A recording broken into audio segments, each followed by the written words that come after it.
तो चलिए स्टार्ट करते हैं सेशन को। जितने बच्चे लाइव है, very good evening to all of you. कैसे हैं आप लोग? I hope you guys doing great, और आशा करता हूं कि आप सभी का हाल काफी अच्छा होगा। सो डियर कैंडिडेट्स, जैसे कि आप सभी को पता है, हम लोग थर्मोडायनामिक्स को पढ़ना स्टार्ट कर दिए हैं, एंड ये आप लोग का थर्मोडायनामिक्स का लेक्चर नंबर 2 हो जाएगा। फर्स्ट लेक्चर में हम लोग बेसिक इंट्रोडक्शन के बारे में समझे थे, लाइक थर्मोडायनामिक्स होता क्या है, क्या डेफिनेशन होता है, इसमें हम लोग किन किन चीज़ों के बारे में पढ़ते हैं, है ना, किन किन बेसिक आइडिया आपको होना चाहिए इस सब्जेक्ट को पढ़ने के लिए, ये सब कुछ मैंने आप लोग को बताया था। आज के सेशन में उसके आगे हम लोग बढ़ेंगे और कुछ बेहद इंपॉर्टेंट चीज़ों के बारे में डिस्कस करेंगे। और आज हम लोग बेसिक लॉज भी आप लोग को पता चलेगा। बेसिक कॉन्सेप्ट में बताया था प्रीवियस लेक्चर में, यानी फर्स्ट लेक्चर में। आज हम लोग बेसिक लॉज के बारे में बात करेंगे जो थर्मोडायनामिक्स को पढ़ने के लिए यूज में लाया जाता है और जहां से क्वेश्चन भी देखने को आप लोग को मिलता है। चलिए स्टार्ट करते हैं सेकेंड आपके लेक्चर को। पहला लेक्चर में मैंने आपको बताया था एनर्जी सबसे बेसिक इंपॉर्टेंट चीज होता है। विदाउट एनर्जी आप थर्मोडायनामिक्स को पढ़ ही नहीं सकते हो। इसी वजह से मैंने आप लोगों को बताया था कि दुनिया में कोई भी मैटर है, सॉलिड रहे, लिक्विड रहे, गैस रहे, या फिर इवन तक कि हम जो इंसान है, जो भी लिविंग बींग है, चाहे पेड़ पौधा हो गया, जानवर हो गया, ह्यूमन बींग्स हो गया, सब में एनर्जी होता है। उस एनर्जी की वजह से ही हम लोग लाइफ को सस्टेन कर पा रहे हैं, राइट। तो यानी और हम लोग क्यों एनर्जी की वजह से, उस एनर्जी के बारे में पूरा बताया था। एनर्जी का कॉन्सेप्ट कहाँ से आया, एनर्जी का डेफिनेशन कहाँ से आया, सभी तरह का जितने भी आप लोग का यूनिट हो सकता है रिलेटेड एनर्जी, वो सब कुछ आप लोगों को मैं बताया था, ये सब बताया था। देन आप लोगों को बताया था बेसिक थर्मोडायनामिक्स का। अभी तो मैं नहीं जा रहा हूं डीपली, लेकिन आपको एक ऊपर लेवल में बताया था कि हम लोग इसमें लॉज कंजर्वेशन के बारे में बात करते हैं ना, यानी कि energy neither create not destroy only can change one form to another form, यानी किसी तरह का कोई भी एनर्जी जो दुनिया में अवेलेबल है, ना तो उसको क्रिएट कर सकते हो नया एनर्जी, ना ही उस एनर्जी को आप डिस्ट्रॉय कर सकते हो। केवल आप एक फॉर्म से दूसरे फॉर्म में ट्रांसफर कर सकते हो, और उसे ट्रांसफर करने के लिए एक ड्राइविंग फोर्स का जरूरत पड़ता है। ट्रांसफर इनटू ड्राइविंग फोर्स, और वो दोनों मिलकर बन जाता है मेरा एनर्जी। समझ गए? मैं आपको बताया था, है ना, ये सब हम लोग देखते हैं। तो ये सब मैंने बताया था। कुछ एनर्जी देना पड़ता है और कभी कुछ एनर्जी किसी से मुझे मिलता है, वो हम लोग आगे चलकर डिस्कस करेंगे। कहाँ पे हम लोग work done on the system करते हैं, कहाँ से work done by the system मिलता है। तो ये आउटपुट इनपुट के बारे में बात करेंगे डीपली। फिर मैंने बताया था कि जब इसमें से अब एनर्जी का बात आ जाता है, अब एनर्जी सॉलिड में भी पाया जाता है, लिक्विड में भी पाया जाता है और गैस में भी पाया जाता है। लेकिन हम लोग को ज़्यादा इंपॉर्टेंट हमारे लिए गैस है, यानी कि गैस का एनर्जी ज़्यादा इंपॉर्टेंट है। क्यों? इसका भी कॉन्सेप्ट आपको समझाता कि सॉलिड और लिक्विड के केस में अगर आप स्टडी करना चाहते हो, उसका बिहेवियर जानना चाहते हो, उसके प्रॉपर्टीज़ का पता लगाना चाहते हो कि सॉलिड का टेम्परेचर, प्रेशर, वॉल्यूम, डेंसिटी वगैरह कितना वेरी कर रहा है जब उसमें आप एनर्जी दे रहे हो या ले रहे हो। भाई कोई आपका आइस है, आइस को अगर आप मेल्ट कर रहे हो तो उसमें टेम्परेचर दे रहे हो, उस टेम्परेचर की वजह से उसमें जो भी चेंजेज आ रहा है, यानी उसका वॉल्यूम में चेंज आ रहा है, प्रेशर में चेंज आ रहा है, कुछ तो चेंज आ रहा होगा, उसका स्टडी करना आपका किस में इजी होता है? सॉलिड और लिक्विड में इजी होता है, लेकिन गैस के केस में बड़ा डिफिकल्ट होता है। इस वजह से गैस के बारे में हम लोग ज़्यादा यहाँ पे स्टडी करते हैं। और सबसे बड़ा दिक्कत ये भी था कि गैस में आपको बताया था, है ना, कि गैस का जो बिहेवियर होता है काफ़ी रेंडम होता है और अप्रप्ट होता है, मतलब ये एक जैसा बिहेवियर को शो नहीं करता। क्यों? Because gas are always in motion, ये हमेशा गति करते रहता है, हमेशा मोशन में रहता है।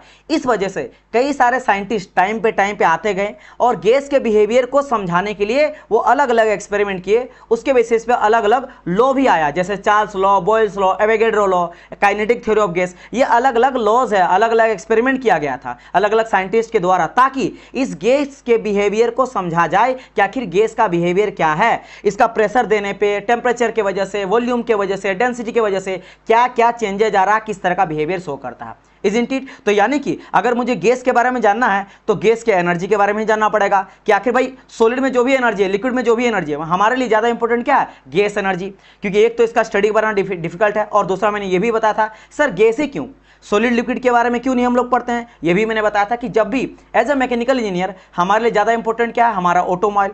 ऑटोमोबाइल मतलब जो भी आप लोग का इंजन जिससे चलता है। अधिकतर देखो बाइक हो गया, कार हो गया, है ना, आप कोई भी छोटा से छोटा या बड़ा से बड़ा इंजन अगर आप देखोगे जहां फ्यूल जरूरत पड़ता है, अगर मैं मोटा कॉन्सेप्ट में बात कर रहा हूं, तो फ्यूल कंबसन के बाद वो क्या होता है, मेरा हीट जनरेट करता है, और उसी हीट से हम लोग वर्क डन करते हैं। तो हीट से वर्क डन का जो ट्रांसफॉर्मेशन होता है वो वाया गैस मीडियम के थ्रू ही होता है। समझ गए बात कि नहीं? गैस मीडियम के थ्रू होता है। इस वजह से एनर्जी ट्रांसफर भी हम लोग देखेंगे वो गैस में ही बात करेंगे।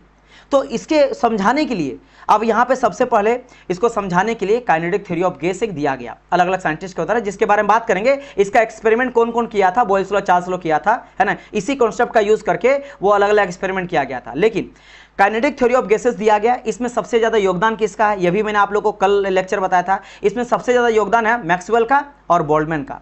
उन्होंने एक बड़ा कॉन्सेप्ट बताया, बोल्ड लेटर में एक चीज को बोला कि gas particle are always in motion. बहुत कुछ बोला था, लेकिन हाँ मोटा मोटा वो ये बोला कि जो गैस पार्टिकल होता है ना, ये हमेशा गति करते रहता है, सॉलिड में स्टैटिक रहता है, अगर आप उस पर धक्का दोगे तो मॉलिक्यूल केवल वाइब्रेट करता है।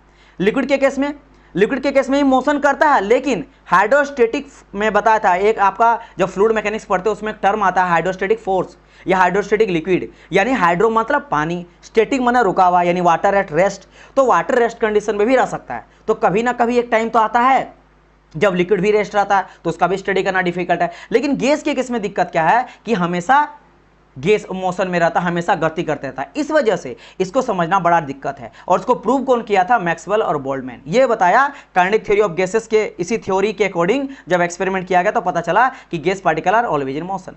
तो इस वजह से मैंने कई सारा आप लोगों को बताया कि काइनेटिक थ्योरी में और क्या क्या कहा गया था, वो एक सबसे इंपॉर्टेंट टर्म था, लेकिन मैंने बहुत सारा चीज बताया था जिसमें यहाँ पे 6 था और यहाँ पे कुछ आपका 3 था, 9 स्टेटमेंट बताया। 9 में से मैं सबसे पहले इंपॉर्टेंट आप लोगों को क्या बताया था? ये चौथा नंबर का और एक आपका 9th नंबर का। ये दोनों क्यों इंपॉर्टेंट है? क्योंकि ये दोनों ना आइडियल गैस, अच्छा ये जितना भी स्टेटमेंट दिया गया, जितना भी अजम्पशन दिया गया, क्या ये रियल गैस के लिए है या आइडियल गैस के लिए है? तो आपको बोलना सर ये जितना भी अजम्पशन दिया गया है these all are ideal gas, ideal gas पे, ये सारे के सारे आइडियल गैस पे। क्यों आइडियल गैस पे? देखो रियल और आइडियल में अंतर क्या है। जैसे आप बोलोगे सर मैं ना आज से पढ़ना स्टार्ट करूंगा, डेली 12-12 घंटा पढ़ना स्टार्ट करूंगा, आज से क्या करूंगा डेली 12-12 घंटा करके पढ़ूंगा और मैं 1 महीना के अंदर सर 1 महीना के अंदर लगभग मुझे लग रहा पूरा सिलेबस को मैं कंप्लीट कर दूंगा, है ना। ये हमेशा सोचते नहीं हो, किसी एग्जाम का प्रिपरेशन करते हैं तो लगता है आज से मैं 10 घंटा करके रेगुलर पढ़ूंगा, 2 महीना 1 महीना में पूरा का पूरा कॉन्सेप्ट में कर लूंगा, उसके बाद MCQ सीरीज लगाऊंगा, टेस्ट सीरीज लगाऊंगा, जॉब मेरा निकल जाएगा। क्या सच में ऐसा होता है? ये तो अपने आइडियली बस एक थ्योरी है जो आपने सोचा, वो एक तरह का क्या थ्योरी है, जो दिमाग में आपका थ्योरी चला कि चलो ऐसा करेंगे।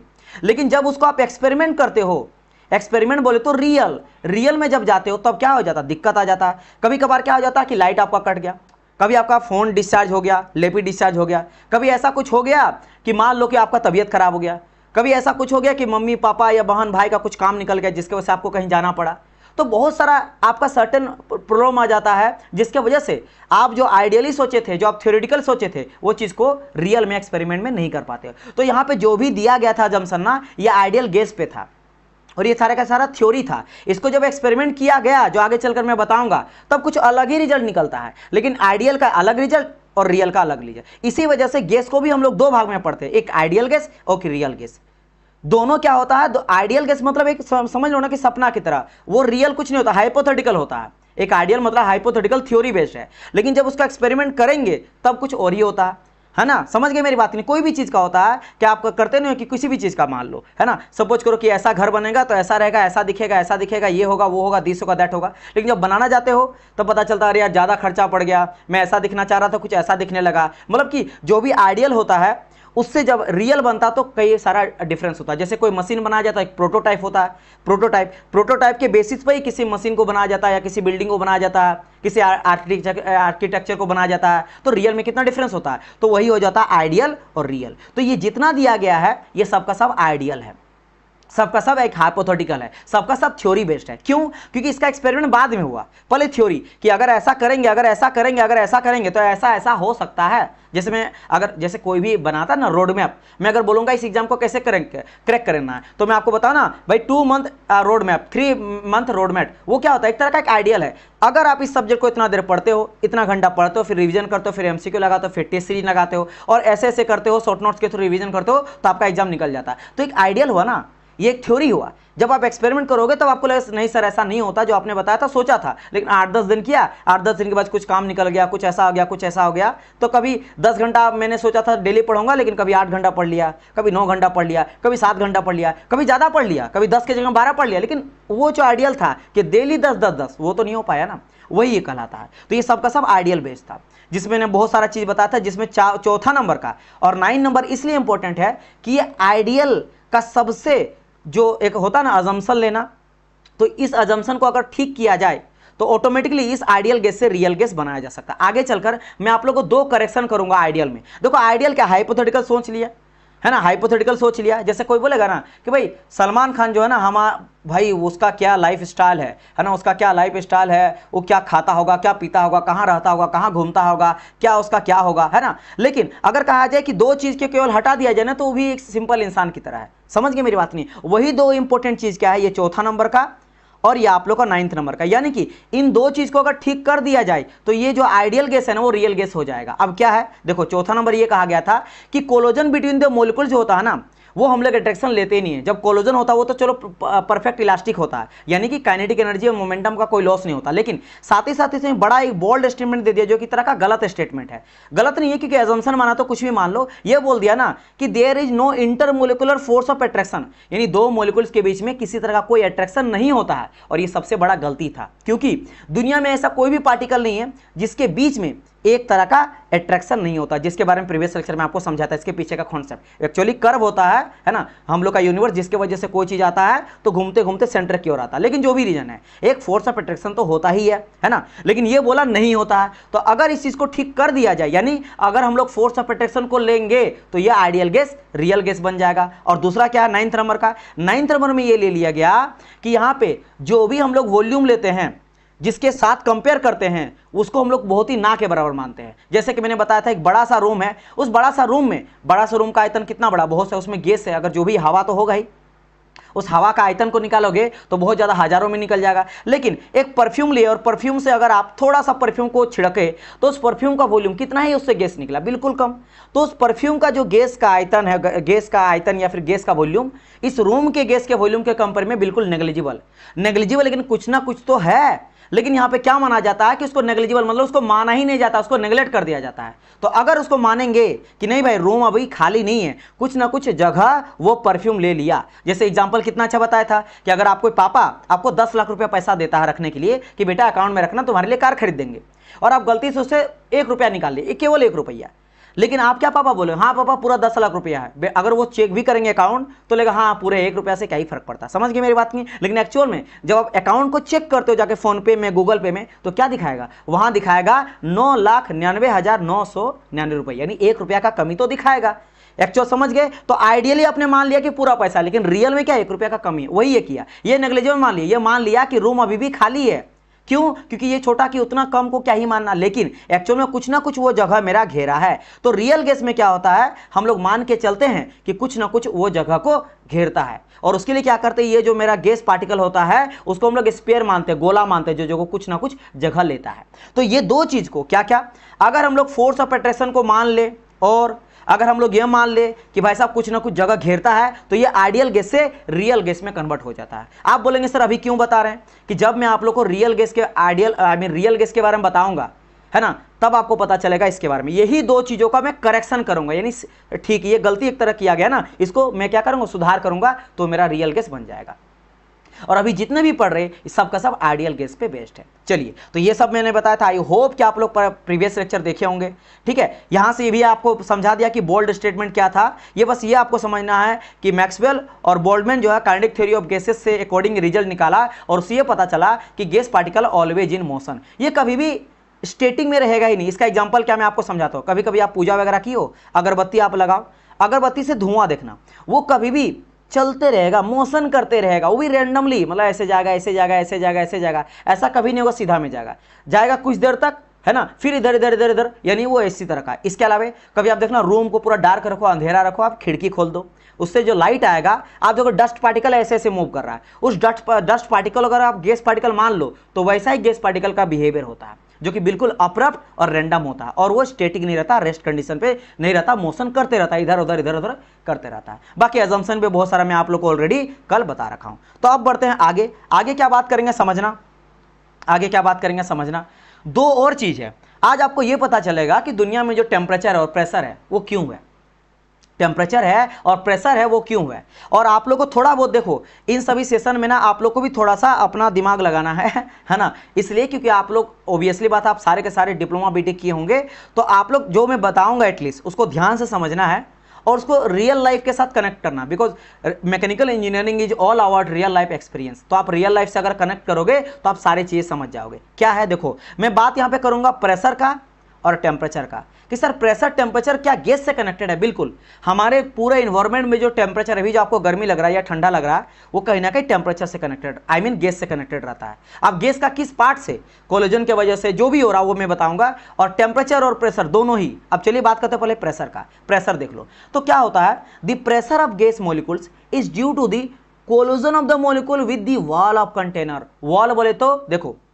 समझा रहा हूं, आपके पास ऐसा कोई वाटर का बोतल है, कभी ट्राई करना, जो बिस्लरी वगैरह रहता है ना 20, आप जो तो ऐसे करके लेते हो ना, आप कभी बाहर जाते होंगे तो आप बिस्लरी का बोतल लिए होंगे ना, है ना, बिस्लरी का बोतल है ना, 15-20 रुपए 20 रुपए में जो आपको वाटर मिलता है, वाटर बोतल लेते होंगे, बिस्लरी का वाटर बोतल। आप इसमें क्या है, मान लो पानी भरा हुआ है, आप पानी को पूरा हटा दिए, पानी को पूरा निकाल दिए तो क्या हो गया, पूरा खाली हो गया, है ना, ये पूरा खाली हो गया। इसमें अब क्या खाली बोले तो एयर है, एयर पार्टिकल तो होगा ही, बिल्कुल सर एयर पार्टिकल है। तो एक चीज बताओ मेरे को, अगर आप ये चीज करोगे कि आप एक काम करोगे, इसका ढक्कन खोलोगे और ढक्कन खोल के आप उसके अंदर का हवा को सक करोगे, ट्राई करना कभी, वो जो बिस्लरी का बोतल होता है उसका पानी बाहर पूरा निकाल देना, बोतल का ढक्कन को खोलना और हवा को ऐसे सक करना। जैसे सक करोगे तो आपको क्या पता चलेगा, पता है, ये क्या करेगा, पूरा एक्सप्लोड कर जाएगा। देखो एक होता है इम्प्लोड, एक होता है एक्सप्लोड, है ना, एक्सप्लोड इम्प्लोड, एक्सप्लोड माना फट जाना, इम्प्लोड माना दब जाना। तो क्या होगा, संकुचित कर जाएगा, मतलब आपस में कॉन्ट्रैक्ट कर जाएगा, दब जाएगा, सिकुड़ जाएगा पूरा। प्लास्टिक का बोतल है जो ना, वो पता कैसा कर जाएगा, मैं आपको दिखाता हूं, कुछ ऐसा पूरा दब जाएगा, ऐसे ऐसे हो जाएगा, ऐसा हो जाएगा, पूरा पूरा दब जाएगा, कॉन्ट्रैक्ट करेगा। पता क्यों, क्योंकि जो अंदर में एयर था ना, वही एयर पार्टिकल जाके इसके वॉल पे यानी दीवार पे जाके धक्का लगा रहा है, और उस प्रेशर के वजह से इस वॉल का कंटेनर जो भी शेप एंड साइज है, इसका जो शेप था वो उस प्रेशर के वजह ही से ही था। तो ये जो पार्टिकल्स है, जितनी भी पार्टिकल है एयर पार्टिकल, ये क्या करता है, ये जाके वॉल पे जाके टकराता है, चारों तरफ के वॉल पे टकराता है, चारों तरफ सिलिंड्रिकल रहेगा, है ना। तो बस ये आपको दो पार्ट में दिख रहा होगा, लेकिन आगे भी, पीछे भी, दाएं भी, बाएं भी, ऊपर भी, नीचे भी, चारों तरफ ये पार्टिकल जाके एक प्रेशर लगा रहा है, इसी वजह से इसका शेप जो है ना वो बना हुआ है। नहीं तो काम करो, आप एयर को निकालो, जैसे सक करोगे, कभी ट्राई करना, आप जैसे एयर को सक करोगे, आप वो पूरा क्या जाएगा, आपका पूरा दब जाएगा। समझ गए मेरी बात की नहीं? तो कहीं ना कहीं मैं बिल्कुल बोल सकता हूं कि सर जो मेरा प्रेशर होता है, pressure of the gas molecule होता है, ये डायरेक्टली प्रोपोर्शनल हो जाता है नंबर ऑफ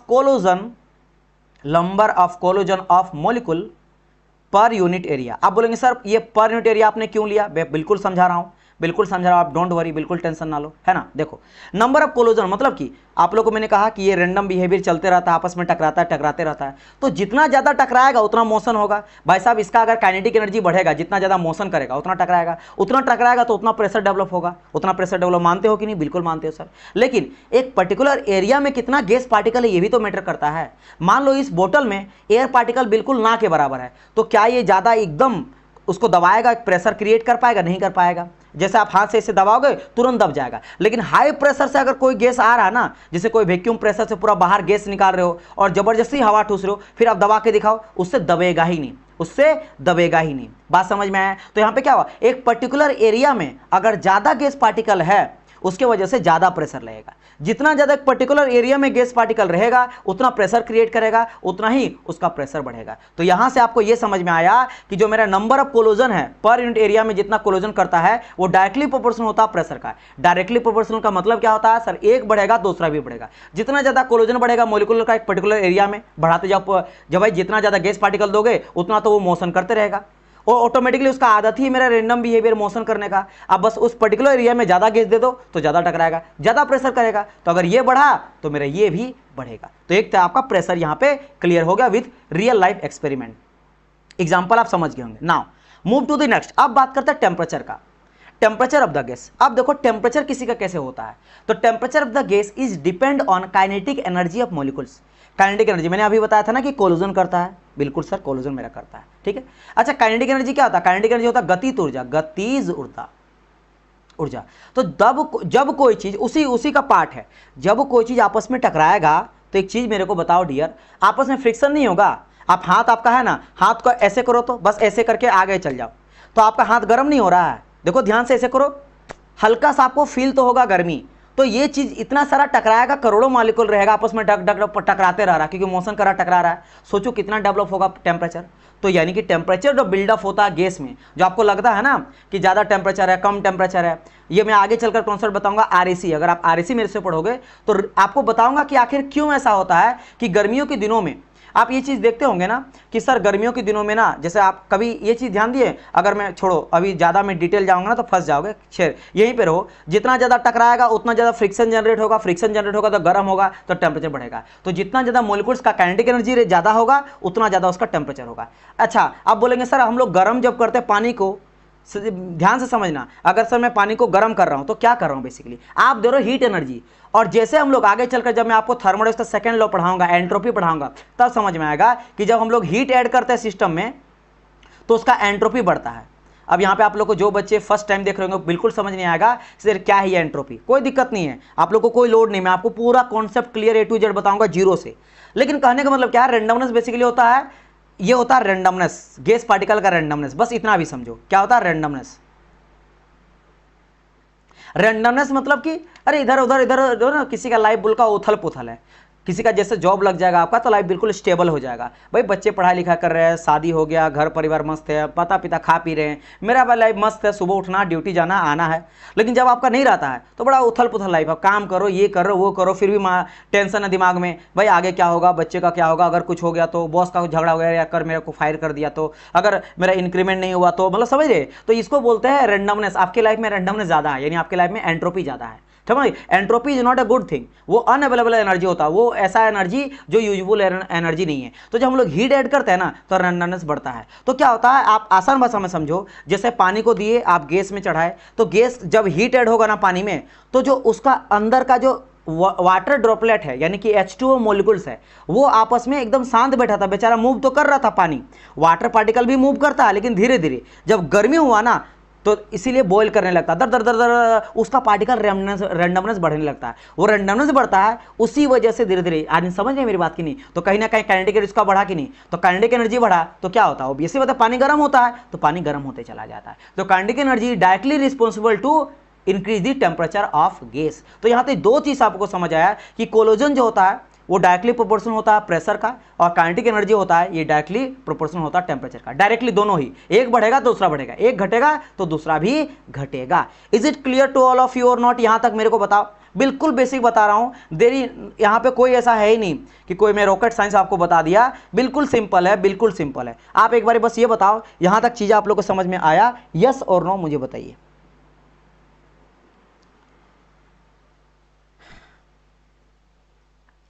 यहां तक सारी चीजें आप लोग को समझ में आया, यस और नो बताइए, सो दैट मैं आगे बढ़ जाऊं। क्लियर? ओके, ललित बोल रहे हैं क्लियर, ठीक है डियर। सारे कोई देखो, आप लोग को अगर पढ़ना है तो आप लोग को रिस्पॉन्स पूरा करना पड़ेगा, ठीक है। लाइव का यही मतलब है, लाइव का मतलब है कि आप जो भी चीज देखो, मैं आपको सिंपल बोलूंगा, आप मेरे को 1000 बार पूछो, आप मेरे को 1000 बार पूछो, मैं एक बार भी आप लोगों को नहीं बोलूंगा कि अरे क्यों पूछ दिए है ना, या फिर तुम गधा हो क्या, दिस हो क्या, दैट हो, नहीं। मैं आप लोग को 100 टाइम बताने के लिए रेडी हूं, 1000 टाइम बताने के लिए रेडी हूं, आप पूछो।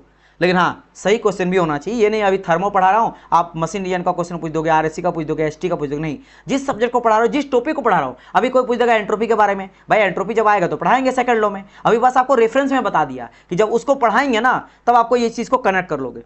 जैसे अभी मैंने बताया आप लोगों को किसके बारे में, कि आपका रियल गैस के बारे में, जो एवोगैड्रो दिया था उसे मैंने था करेक्शन करेंगे, वो इसलिए बताया जब वहां पढ़ाऊंगा तो इस चीज को याद होगा, हाँ सर ने बताया था कुछ कि इस चीज को करेक्शन करेंगे तो आइडियल गैस से रियल गैस हो जाएगा। दो चीज को, दो मैंने बताया था ना अभी कि ये 9 वाला स्टेटमेंट और आप लोग का 4 वाला स्टेटमेंट, इन दोनों को अगर मैं ठीक करूंगा तो ये मेरा ऑटोमेटिकली आइडियल गैस से रियल गैस में कन्वर्ट हो जाएगा, जो आगे चलकर बताऊंगा। वो कनेक्टिविटी में देने के लिए, ताकि एक कहानी की तरह, एक मूवी की तरह मैं पढ़ाते चलूंगा थर्मोडायनेमिक्स को, है ना, ताकि एक कहानी खत्म होगा उसी से कनेक्टेड सब चीज है।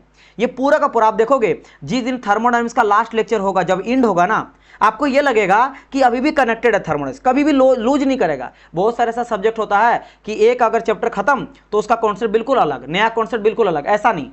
प्रोडक्शन में क्या होता है, कास्टिंग बिल्कुल अलग, वेल्डिंग बिल्कुल अलग, है ना, सीट मेटल बिल्कुल अलग, लेकिन इसमें ऐसा नहीं होता। थर्मोडायनेमिक्स में अगर बात करा जाए, थर्मोडायनेमिक्स नहीं, thermodynamics, IC engine, RAC, ST, these are connected to each other, ये आपस में कनेक्टेड है। अगर एक समझ गए तो दूसरा कनेक्टेड हो जाएगा, ऐसे समझते समझते हुए चलिएगा। इसी वजह से मैं आप लोग का क्लास जो है ना, मैं रोका हूं और सब्जेक्ट नहीं स्टार्ट किया हूं, क्योंकि ये सबसे फंडामेंटल है। ये समझ आएगा तभी जाके बाकी चीजें समझ में आप लोग को आएगा, है ना। ओके, अगर यहां तक बोल रहे हैं yes sir yes sir yes sir, very good dear, है ना, वेरी गुड। अब बढ़ते आगे, अब क्या बात करने वाले हैं नाउ। अब देखो यहां पे देखो, मैं आप लोग को हमेशा ध्यान रखना, चाहे कोई भी जेईई एग्जाम रहे, कुछ ऐसे चीजें हैं जहां पे एक्सपेरिमेंटल चीजें आप लोग के लिए इंपॉर्टेंट नहीं है, एक्सपेरिमेंट इंपॉर्टेंट नहीं है, डेरिवेशन इंपॉर्टेंट नहीं है, वहां पर मैं डाटा बताऊंगा। क्या सर उसको रटना पड़ेगा? बिल्कुल रटना पड़ेगा। सो सर एक्सपेरिमेंट क्यों नहीं बता रहे इसका? क्योंकि जरूरत नहीं है डियर, मैं देख चुका हूं प्रीवियस ईयर में इस तरह का पेपर कोई भी एजेई में नहीं पूछा जाता, तो आप बिल्कुल टेंशन ना लो। लेकिन हाँ, यहां से आप लोग को टू द क्वेश्चन पूछा जाता। क्या क्वेश्चन पूछा जाता, ध्यान से सुनो। अब यहाँ पे जब काइनेटिक थ्योरी ऑफ गैस का जो भी मैंने आप लोग को बताया, सब गैस को समझाने के लिए दिया गया था कि आइडियल गैस का बिहेवियर कैसा होता, क्योंकि वो अब्रप्ट रैंडम होता है, स्टडी का बड़ा डिफिकल्ट होता उसका करना, इसी वजह से दिया गया था। उससे एक ना फाइनल इक्वेशन रेडी किया गया साइंटिस्ट के द्वारा। अब ये आया कैसे है, बड़ा लंबा डेरिवेशन है which is not important for you. Important क्या है, इसका फाइनल कंक्लूजन। उससे बस ये मुझे पता चला, जिसको कहा जाता है kinetic gas equation, that PV equal to 1/3 mn/URMS²। अब आपको समझाता हूं, बिल्कुल आप ना, मैं ये बोलूंगा, आपने बीटेक करा है, डिप्लोमा करा है, एमटेक करा है, पीएचडी करा है ना, आप आईआईटी से कहीं से भी हो, आप प्लीज ट्राई टू आंसर, है ना, और ट्राई टू आस्क, जहां पे भी आपको लगे सर ये क्यों, सर वो क्यों, हाँ बस कनेक्टेड होना चाहिए टॉपिक से। I will try to help you. नहीं अगर आएगा मुझे ना, मैं इतना टाइम से पढ़ा रहा हूँ 8-10 साल से, नहीं आएगा फिर मैं आपको बता के कहीं से पढ़ के आपको बताऊंगा, लेकिन बताऊंगा। क्योंकि टीचर का काम क्या होता है, टीचर का काम होता है आप सभी के डाउट को सॉल्यूशन करना, आप सभी के डाउट को सॉल्व करना। ये नहीं कि टीचर को सब कुछ आना चाहिए, ये इंपॉर्टेंट नहीं है, जरूरी नहीं है भाई। ऐसे तो बात करा जाए कि मैं बना रहा हूँ इंजीनियरिंग, अब मुझे कोई कंप्यूटर साइंस के बारे में पूछेगा, मुझे कुछ नहीं पता, कोई केमिकल इंजीनियरिंग के बारे में पूछेगा, कुछ नहीं पता, मुझे आर्ट्स के बारे में पूछेगा, मुझे कोई नहीं पता, तो क्या मैं टीचर नहीं हूँ? टीचर वो नहीं होता जिसको सब पता होना चाहिए, टीचर वो होता है जिसको सॉल्यूशन करना आना चाहिए। भले नहीं पता, लेकिन मैं इसे पढ़ के आपको बताऊंगा। लेकिन हाँ, आप अगर बुक से पढ़ोगे तो समझ नहीं आएगा, मैं पढ़ूंगा और मैं अपने तरीके से बताऊंगा कि आपको वो चीज़ समझ आ। मेरा काम है समझाना। आप देखो, आप क्या करते हो, आप कभी ट्राई किए होंगे जब स्कूलिंग में पढ़ते होंगे या इंजीनियरिंग पढ़ते होंगे या पीएचडी में पढ़ते होंगे, आप जो बुक लेके जाते हो वही प्रिंसिपल भी बुक, आई मीन जो टीचर होता है, फैकल्टी होता है, वही बुक लेके आता है, दोनों सेम बुक लेके आ रहे हैं, वो भी वही बुक से पढ़ा रहा है, आप भी वही बुक पढ़ रहे हो। अंतर बस क्या होता है, अंतर ये होता है कि आप पढ़ते हो लेकिन समझ नहीं आता, वो उसको पढ़ा के बस आपको समझाने का जिसका टेक्निक है वही कहलाता अच्छा एक टीचर। ये नहीं कि उसको सब आना चाहिए, समझ गए? तो वो चीज़ मैं आप लोग को करने के लिए सक्षम हूँ, इतना टाइम से तो करते आया हूँ, तो उम्मीद करता हूँ आप लोग को भी डाउट करूँगा। लेकिन आप पूछा तो करो, जब तक आप पूछोगे नहीं तो कैसे, है ना? ये मत समझना कि मैं बहुत जानता हूँ, क्योंकि कई बार होता है बच्चे में, क्योंकि मैं प्रिंसिपल इतना सारा बैच में जहाँ पे पीएचडी एमटेक वाले बच्चे रहते हैं, सबको लगता है मुझे सब पता। नहीं, आप अभी सीखने के लिए आए हो, पढ़ने के लिए आए हो, तो आप पढ़ो, है ना? आएगा नहीं आएगा, मैं आप लोगों को 100% और ट्राई करूंगा, जितना जो मैं सब्जेक्ट पढ़ाता ना उसका नॉलेज इतना तो है कि आप कुछ भी क्वेश्चन पूछोगे तो मुझे तो उतना आता ही आता है। तो डाउट आप लोग पूछते रहना, समझ गए? संकोच में मत रहना कि मुझे सब आता नहीं है, मैं पूछूंगा, है ना, ये नहीं पूछूंगा, उस चक्कर में वो डाउट रह जाएगा और बाद में चलकर एग्जाम में अगर वो 1-2 नंबर की वजह से भी सिलेक्शन रुका तो विच इज नॉट गुड, है ना? तो आप मेरे से पूछिएगा, वो चीज़ आपका डाउट क्लियर हो जाएगा तो अच्छी बात है। चलिए बढ़ते हैं आगे। तो मैं क्या कहा, काइनेटिक गैस इक्वेशन से एक ये इक्वेशन मुझे पता चला था, that is called your PV equal to 1/3 of mn/URMS। Sir ये URMS क्या होता है? इसको बोलते हैं root mean square velocity. Root mean square velocity, अभी मैंने क्या कहा कि जो गैस पार्टिकल होता है ये अब्रप्ट रैंडम बिहेवियर होता है, किसी भी डायरेक्शन में मूव करते रहता है ना? तो उसको क्या करते हैं कि एवरेज निकालते हैं, सबका जानना चाहते हैं कि सबका ऑन एन एवरेज कितना आ रहा है वेलोसिटी, उसके लिए हम लोग क्या करते हैं, रूट मीन स्क्वायर वेलोसिटी को यहाँ पे लेते हैं। तो root mean square velocity RMS हो गया। अच्छा, यहाँ से क्या क्या पता चलता है, यहाँ जो P होता है वो तो सिंपल प्रेशर को बताता है, जो V होता है वो वॉल्यूम मेरा बताता है, गैस का, सब गैस का बता रहा है, गैस का प्रेशर, गैस का वॉल्यूम। ये mn क्या है बेसिकली, समझना मेरी बात। जैसे अगर कहा जाए कि एक पेन का कीमत 5 रुपया है, अगर आपको ये केवल पता चल गया तो सोचो कितना इजी आपके लिए होगा। कैसे सर इजी हो गया? अगर मैं बोल दिया एक पेन का कीमत 5 रुपया है, अब आपको कोई बोल दे कि मैं ना 1010 पेन खरीदा हूँ, आप सिंपल 5 से गुना कर दोगे, पता चल जाएगा। कोई बोलेगा मैं 1,50,000 पेन खरीदा हूँ, कुछ नहीं, 5 से मल्टीप्लाई कर दिया, आपको पता चलेगा टोटल प्राइस कितना खर्च हुआ। समझ गए? यहाँ पे भी सेम किया है, प्रेशर वॉल्यूम तो पता चल गया। अब भाई उस कंटेनर में कितना मॉलिक्यूल्स है, कितना है, तो क्या करूंगा, सबसे पहले मैं एक मोल का पता करना चाहूंगा, मास कितना है। तो m बेसिकली मास बता रहा है एक मोलिक्यूल का, कि एक मोलिक्यूल का कितना मास है वो बता रहा है मेरा m। और n क्या पता है, नंबर ऑफ मोल, जितना नंबर ऑफ मोल है, एक मोल का मास जितना रहेगा उसको मल्टीप्लाई कर देगा नंबर ऑफ मोल से, 1000 है, 500 है, जितना है, लाख है, करोड़ है, मल्टीप्लाई कर दे, आपको पता चल गया दिस मच मेरा क्या मोलिक्यूल्स है। और उन सब का एक एवरेज में ले लिया, क्या, वेलोसिटी, वेलोसिटी ले लिया, और उसी से पता चल जाता है कि उसका प्रेशर वॉल्यूम वगैरह टोटल मल्टीप्लाई करके कितना सम ऑफ आ रहा है। ठीक है, चलिए आपको बस यही पूछेगा इक्वेशन। अच्छा, अब ये तो हो गया काइनेटिक गैस इक्वेशन। इसके अलावा एक स्पेशल एक इक्वेशन निकलता है जो कि बेसिक एनर्जी का इक्वेशन क्या हो जाएगा, काइनेटिक एनर्जी, क्योंकि ऑब्वियसली बात है gas particle are always in motion, यानी काइनेटिक रहता है। इस वजह से एक होता काइनेटिक गैस इक्वेशन, एक होता basic kinetic energy equation. Basic kinetic energy equation क्योंकि सब में एनर्जी रहता है, ये बताता है एनर्जी इक्वल टू 1/2 MnU/RMS। देखो ये बता रहा प्रेशर वॉल्यूम का, मतलब एक कंटेनर में अगर मान लो सम अप यहाँ से Mn से पता चल गया कि इतना एक मोलिक्यूल का मास इतना है और टोटल नंबर ऑफ मोलिक्यूल कितना है, तो टोटल नंबर ऑफ मोलिक्यूल जितना भी है तो ये पता चल गया, Mn से पता चल गया, Mn से टोटल नंबर ऑफ मोलिक्यूल पता चल गया, ठीक है। प्रेशर से इसका प्रेशर पता चल गया, वॉल्यूम पता चल गया, लेकिन इन सब से कितना एनर्जी बन रहा है उसके लिए अलग इक्वेशन था जो बना था kinetic, basic kinetic energy equation. ये बताया कि E इक्वल टू 1/2 MnU/RMS, वही है U/RMS आपका √v² वेलोसिटी है, m वही मास है, n आपका वही नंबर ऑफ मोल है और ये आपका एक मोल का, एक आपके मोलिक्यूल्स का मास है, ठीक है। अब इन दोनों का क्या कर दिया गया, डिवाइड कर दिया। इसी के बाद आपको क्वेश्चन पूछा जाएगा एग्जाम में, अभी तक क्वेश्चन से कोई रिलेटेड नहीं है। अब इसको मैं क्या किया, 2/1 कर दिया, 2 को डिवाइड कर दिया 1 से। तो देखो 2 को अगर 2 ऊपर रहेगा और 1 आपका नीचे रहेगा, 1 यानी 1/3 और MnU/RMS, तो U/RMS पूरा खत्म, Mn पूरा खत्म, क्या बचा आपके पास, आपके पास केवल और केवल जो बचा है, अच्छा एक सेकंड, यहाँ पे PV इक्वल टू था ना, तो यहाँ पे PV इक्वल टू आएगा E/PV, PV इक्वल टू, यहाँ बचा E इक्वल टू PV और यहाँ बचा 1/2, यहाँ बचा 1/3।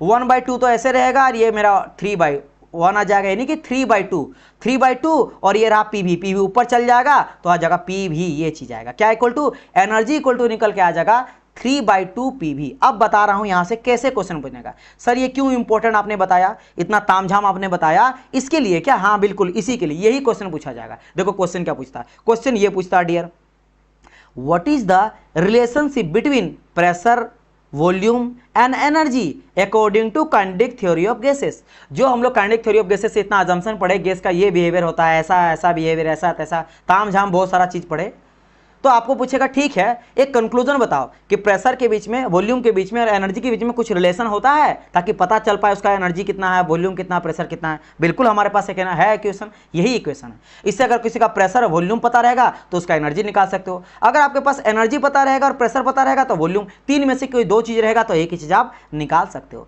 अब इसको क्या करा जाता है, अलग अलग डेराइव करा जाता है, इधर उधर वो तो दिमाग मतलब नहीं होता है, एग्जामिनर का आपको फंसाने का तरीका रहता है। अब इसको कई तरह से फंसाया जाता है, जैसे एक हो गया ये, कभी कभी क्या पूछेगा, PV इक्वल टू दे देगा, इक्वेशन पूछेगा, according to kinetic theory of gases what is the relation between pressure, volume and energy, ABCD करके मान लो ये ना रहेगा, है ना, और आपको ये दिया रहेगा कहीं ना कहीं का ऑप्शन पे, PV equal to 2/3 of E। तो क्या किया, कुछ नहीं, ये क्या करा गया है, इस 3 को 2 को ऊपर ले गया, 3 को नीचे ले आया है, तो PV इक्वल टू अब बन गया क्या, 2/3 ऑफ E। चलो ये भी हो गया। अच्छा अब बढ़ते हैं नेक्स्ट पेज, आगे चलकर हम लोग आइडियल गैस इक्वेशन के बारे में समझेंगे। देखो अभी मैंने क्या बताया sir, very good evening dear है, वेरी गुड इवनिंग डियर। देखो मैं क्या बता रहा हूं, अभी मैंने आप लोगों को बताया काइनेटिक गैस इक्वेशन, एक बहुत और एक इक्वेशन इंपॉर्टेंट है, और पता है वो क्या है, वो आप लोग का आइडियल गैस इक्वेशन। अब आप बोलेंगे सर अभी बता रहे आप काइनेटिक गैस इक्वेशन, जिसके बारे में आपने पूरा अजम्पशन वगैरह बताया, 9 अजम्पशन बताया है ना, 9 अजम्पशन बताया, इसमें से चौथा और 9वां इंपॉर्टेंट है जो रियल आइडियल गैस को डिफरेंस क्रिएट करता है, क्योंकि ये गलती किया था, गलती मतलब अजम्पशन जो लिया गलत लिया है,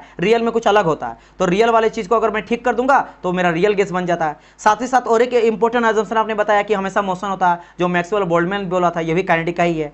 तो सर अब ये आइडियल गैस इक्वेशन क्या है, आइडियल गैस इक्वेशन ना, इसी से ही अलग अलग साइंटिस्ट जब एक्सपेरिमेंट किया है ना 2-4, तो उसको कंबाइन करके, मैं आपको आज के सेशन में ये चीज समझाऊंगा, कंबाइन करके एक इक्वेशन बनाया गया है जो आइडियल गैस इक्वेशन कहलाता है। अभी पूरा समझ में आएगा, लेकिन अभी उससे मैं आप लोगों को थोड़ा बहुत, अगर आप नहीं जानते होंगे तो आप बस एक थोड़ा रट लो, आगे अभी जस्ट आधा घंटा के अंदर पूरा समझ में आ जाएगा कि आइडियल गैस इक्वेशन से ना एक इक्वेशन निकला था, वो निकला है PV इक्वल टू NRT। अच्छा इतना तो आप लोग हो ही होनहार बच्चे, मैकेनिकल से हो तो मुझे उम्मीद है सब बच्चे तेज ही होते हैं, है ना ऐसा नहीं कि बाकी ब्रांच नहीं होते हैं, लेकिन एज कम्पेयर टू बाकी मैकेनिकल को ज़्यादा मेहनत करना पड़ता है।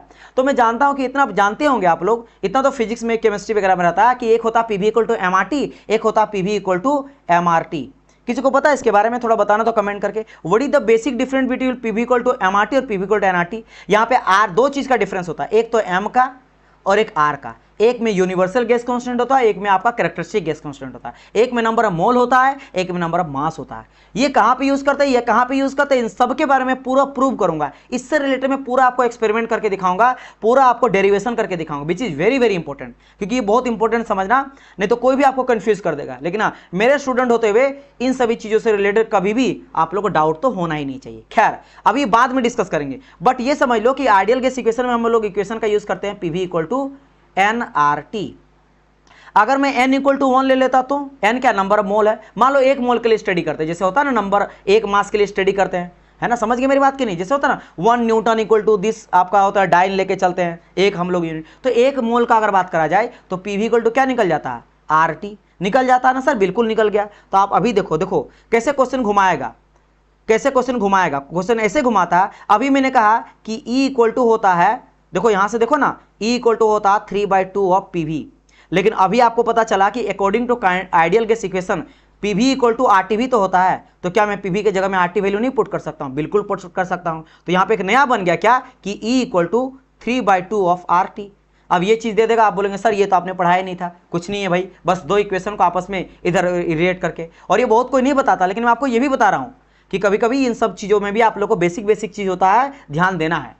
तो यहां से एक और एक आपका डेराइव हो गया, वही है, वही एनर्जी प्रेशर और वॉल्यूम का ही रिलेशन है, बस यहां वहां से घुमा दिया। इस बार टेम्परेचर के बीच में रिलेशन है। अब किसके किसी भी रिलेशन है, एनर्जी टेम्परेचर, आर तो चलो कांस्टेंट होता है, लेकिन टेम्परेचर एनर्जी के बीच के रिलेशन है। चलो ये भी आप समझ में आ गया। अब बढ़ते आगे, अब बढ़ते आगे, देखो यहां से पीवी लिया, पीवी इक्वल टू RT कर दिया, है ना। फिर से यहाँ RT इक्वल टू अगर बोल दिया तो भाई वही 2/3 ऑफ E आ जाएगा। अच्छा, कभी कभी आपको टेम्परेचर के साथ रिलेशन पूछा जाता है, टेम्परेचर के साथ रिलेशन पूछा जाता है, तो अगर मैं बोलूंगा R तो आपका पहले से कांस्टेंट ही होता है ना, R आपका कांस्टेंट ही टर्म होता है।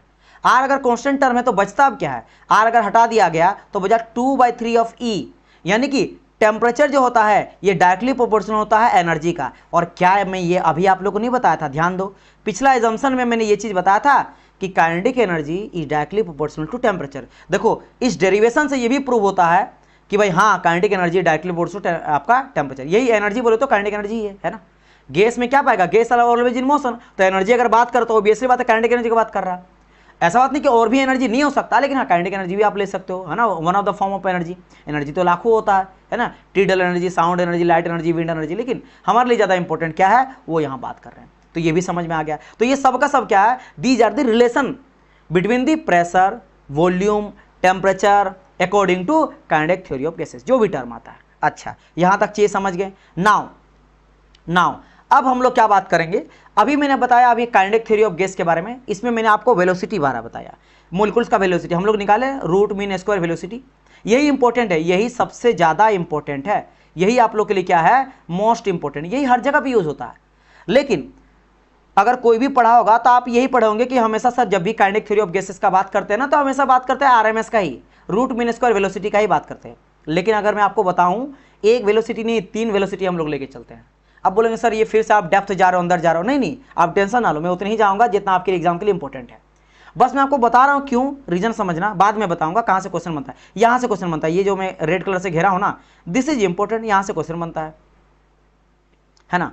क्या है समझना, देखो वेलोसिटी क्या होता है, एक तो हम लोग लिखते हैं रूट मीन स्क्वायर वेलोसिटी, जो कि अगर इसको एक्सपेंड कर दिया जाए, अभी मैंने कहा था रूट मीन स्क्वायर वेलोसिटी कैसे निकालते हैं, प्रीवियस लेक्चर में आपको बताया था, ये था कि रूट मीन स्क्वायर वेलोसिटी को रूट अंडर इनटू यू क्या था मेरा, वेलोसिटी था, हर एक डायरेक्शन पे सम अप कर दिए थे, क्योंकि हर एक डायरेक्शन में सेम वेलोसिटी रहता है, तो यू ले लिए थे। इसको अगर एक्सपेंड कर दिया जाए एनर्जी के फॉर्म में, टेम्परेचर के फॉर्म में, तो आपका आ जाता कौन सा फाइनल, आपका ये आ जाता this one, root under ET/m, मतलब उसका एनर्जी, टेम्परेचर और मास पे क्या डिपेंड करता है, आपका रूट मीन स्क्वायर वेलोसिटी ये आ जाता है।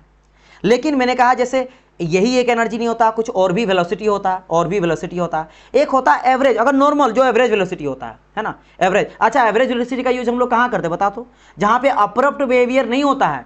जैसे विराट कोहली एक मैच में बनाया 50 रन, दूसरा मैच में बनाया 100 रन, तीसरा मैच में बनाया 0 रन, तीसरा मैच में फिर से मार दिया, शतक मार दिया, चौथा मैच में मान लो कि मार दिया 150 रन।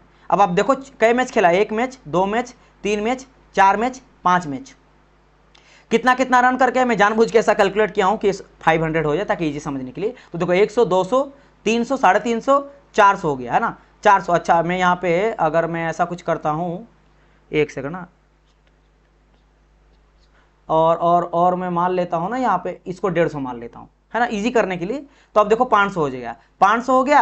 अब डिवाइड किससे करेंगे, 5 मैच खेला तो 5 से मैंने डिवाइड कर दिया, तो आज निकल गया 100। इट मीन्स विराट कोहली का अगर वो पर मैच कभी 150 बनाता, कभी 100 बनाता, कभी 0 बनाता, कभी फिर से 100, फिर 150, तो एवरेज निकला 100। क्या सच में इसका 100 एवरेज है? नहीं, एक्चुअल में एवरेज कभी 0 में भी आउट हुआ है, कभी 100 भी मारा, कभी 150 मारा, लेकिन एवरेज क्या, ये बेसिकली कि एवरेज लेके चले, एवरेज लेके चले, लेकिन एक पैटर्न इसका है ना। लेकिन अगर गैस का पार्टिकल का किधर जाता है, हर एक डायरेक्शन में मोशन कर रहा है, हर एक जगह टकरा रहा है, इस वजह से हम लोग निकालते हैं root mean square velocity, complex होता है।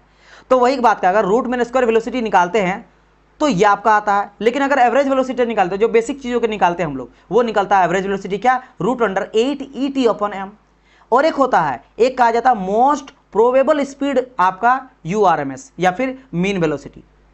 तो ये जो होता है यू होता है वेलोसिटी, और ये हो गया क्या, मोस्ट प्रोबेबल वेलोसिटी। तो मोस्ट प्रोबेबल स्पीड या मोस्ट प्रोबेबल वेलोसिटी कहा जाता है, ये होता है √2 ET/m।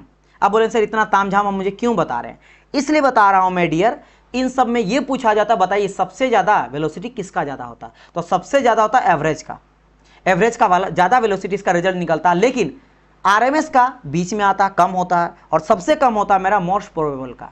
लेकिन मैं बार बार बता रहा हूं, सबसे इंपॉर्टेंट आपके लिए URMS ही होता है, क्योंकि जो एवरेज हम लोग निकाले वो तो भाई नॉर्मल चीजों के लिए निकाले नहीं, यहाँ तो भाई उसका बिहेवियर, वो हर एक डायरेक्शन में मोशन कर रहा है, हर एक डायरेक्शन में मोशन कर रहा है, हर एक तरह का वो शो कर रहा है बिहेवियर, समझ गए मेरी बात ही नहीं, इस वजह हम लोग URMS लेके चलते हैं। लेकिन याद रखना इसका जो वेलोसिटी होता है वो एवरेज वेलोसिटी से कम होता है, एवरेज वेलोसिटी से कम लेके चलते हैं, क्योंकि एक्चुअल में अगर सही कहा जाए इसका वेलोसिटी निकाला जाता है, आंका जाता है, वो आरएमएस के थ्रू से ही निकाला जाता है। जिस तरह का ये बिहेवियर शो करता है अप्रप्ट, उसके लिए यही सबसे बेस्ट है, इसी वजह से इसका डाटा ज्यादा आ जाता है। लेकिन बस ध्यान रखना कि इससे ज्यादा ही होता है, एवरेज का ज्यादा ही होता है URMS से। तो यहां से क्वेश्चन बन जाता आप लोग का, चलिए ये भी क्वेश्चन बन गया।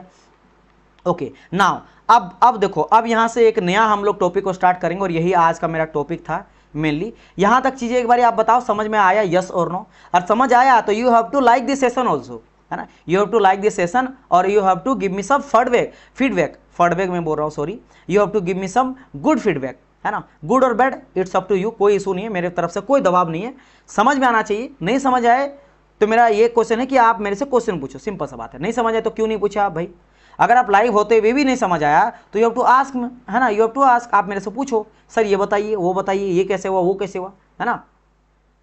तंग मुझे करो, टीचर अच्छा वो स्टूडेंट वही होता है जिससे टीचर जो होता है तंग होता है कि भाई बड़ा क्वेश्चन पूछता है, लेकिन अंदर अंदर वो टीचर को बहुत अच्छा भी लगता है कि ज़्यादा डाउट पूछ रहा है, ज़्यादा क्वेश्चन पूछ रहा है। इट मीन्स कहीं ना कहीं ये चीज़ें समझ रहा है, जहाँ नहीं समझ रहा है वही तो पूछ रहा है, इट मीन्स ये इंटरेस्ट तो ले रहा है ना, वो भी अच्छी बात है। यहाँ तक चीज़ समझ में आ रहा है, ये सो नो? जल्दी से मुझे बताइए, जल्दी से बताइए, तो सो दैट हम लोग आगे बढ़ेंगे।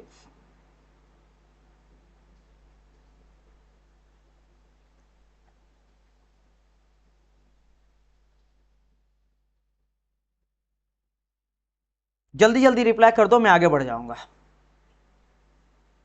जल्दी जल्दी आप लोग रिप्लाई कर दो, मैं यहाँ पे आगे बढ़ जाऊंगा।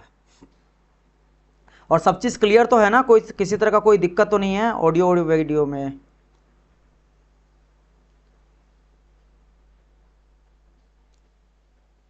जल्दी जल्दी रिप्लाई कर दो, मैं आगे बढ़ जाऊंगा। बिल्कुल ऑल क्लियर है, किसी तरह का कोई दिक्कत नहीं है। यस चलिए, thank you Lalit for reply. चलिए आप बोल रहे हैं यस सर क्लियर है, नाइस, ओके। नाउ देखो अब बात करते हैं, अब बात करते हैं हम लोग आगे, ठीक है।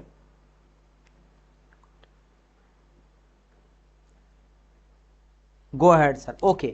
अब काइनेटिक थ्योरी ऑफ गैसेस के अकॉर्डिंग, भाई काइनेटिक थ्योरी ऑफ गैस किस चीज के बारे में दिया गया था सर? काइनेटिक थ्योरी जो दिया गया था वो गैस को समझने के लिए दिया गया था।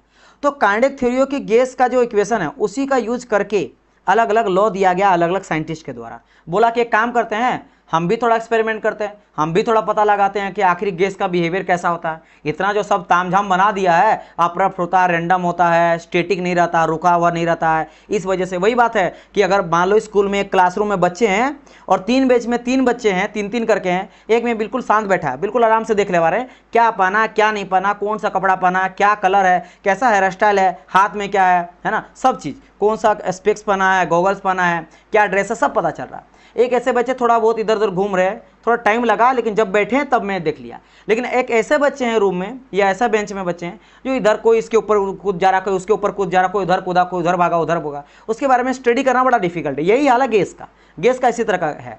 तो इस वजह से क्या किया कि काइनेटिक थ्योरी है ना, इसके अकॉर्डिंग अलग अलग लॉ दिया गया अलग अलग साइंटिस्ट के द्वारा। उसी गैस को लिया और अलग अलग चीज़ों पे पैरामीटर में रिसर्च किया गया, एक्सपेरिमेंट किया कि भाई मेरे अकॉर्डिंग गैस का हम लोग एक्सपेरिमेंट किए और मेरे द्वारा ये पता चला।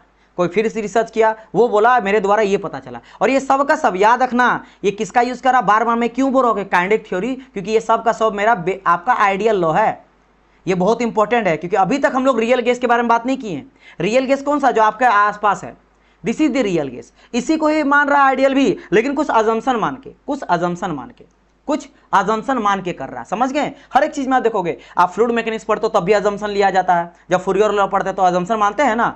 समझ गए मेरी बात की नहीं कि भाई विस्को मेरा फ्लूइड का जो वेलोसिटी होता है वो नॉन विस्कस होता है। बताओ, विस्कोसिटी तो पाया जाता है, एक लेयर दूसरे लेयर रेजिस्ट करता है ना। इसके अलावा गैस पार्टिकल जो होता है, फ्लूइड जो होता है, वो कैसा होता है, कंप्रेसिबल होता है। आप एयर को कंप्रेस कर सकते हो, इसीलिए जो एलपीजी गैस होता है उसके अंदर क्या रहता है, gas. LPG gas liquefied petroleum gas होता गैस है, लेकिन आप हिलाओगे तो कैसा लगता है जैसे वो लिक्विड है। सच में वो लिक्विड होता है अंदर में, लिक्विड के फॉर्म में। क्यों भाई, गैस जो बहुत ज़्यादा जगह लेता है। अब 14 लीटर का सिलेंडर इतना छोटा रहता है, उसमें सोचो 14 लीटर गैस आ जाता है। कभी जाके गैस को नापना था, बहुत ज़्यादा। कभी बलून होता ना, बलून को फुलाना, इतना बड़ा बलून लोगे ना, उसको जाके अगर वजन करोगे तो वो आपको पता चलेगा वो बलून जो है ना, आधा किलो तो दूर की बात है, 100 ग्राम भी नहीं होगा। सोचो, इतना बड़ा बलून 100 ग्राम भी नहीं होगा। और सोचो आपके घर का जो सिलेंडर था 5 किलो का सिलेंडर, इतना छोटा रहता है, उसमें 5 लीटर गैस डाल देते हो। सोचो, जबकि एक बलून में उतना बड़ा बलून लोगे तो उसमें 100 ग्राम दूर की बात है, 50 ग्राम का भी हवा नहीं आएगा। तो कैसे ले लिया, उस गैस को कंप्रेस करके क्या कर दिया, लिक्विड कर दिया। तो कंप्रेसिबल है ना। रियल लाइफ में क्या होता है, एयर को कंप्रेस कर सकते हो, गैस को कंप्रेस कर सकते हो, लेकिन अजम्पशन में क्या मानते हैं कि नॉन कंप्रेसिबल, नॉन विस्कस। बात समझ आया है ना। तो वही अजम्पशन माना है जो कि रियल लाइफ में होता नहीं है। समझ गए क्यों माना है, क्योंकि इसको स्टडी करना बड़ा डिफिकल्ट है ना। तो कुछ ना कुछ तो मानना पड़ेगा ना, कि ये मानेंगे तब जाके पॉसिबल इसका स्टडी करना, ये मानेंगे तब जाके। ये एक तरह का इरर ही लिया, लेकिन हाँ स्टडी करने के लिए हेल्प जो रहता है वो लिया गया है ना। चलिए, तो बात यहाँ पे क्या किया गया, अब वही काइनेटिक थ्योरी, यानी कि ये सब का सब लोग कैसा, जो भी बेसिक लॉ का बात करेंगे ये सब का सब मेरा क्या है, आपका आइडियल गैस पे बेस्ड है। ये मैं बोल दिया आप लोग को, फिर से लिख देता हूँ, ये सब का सब आइडियल गैस पे है, आइडियल गैस लॉज है।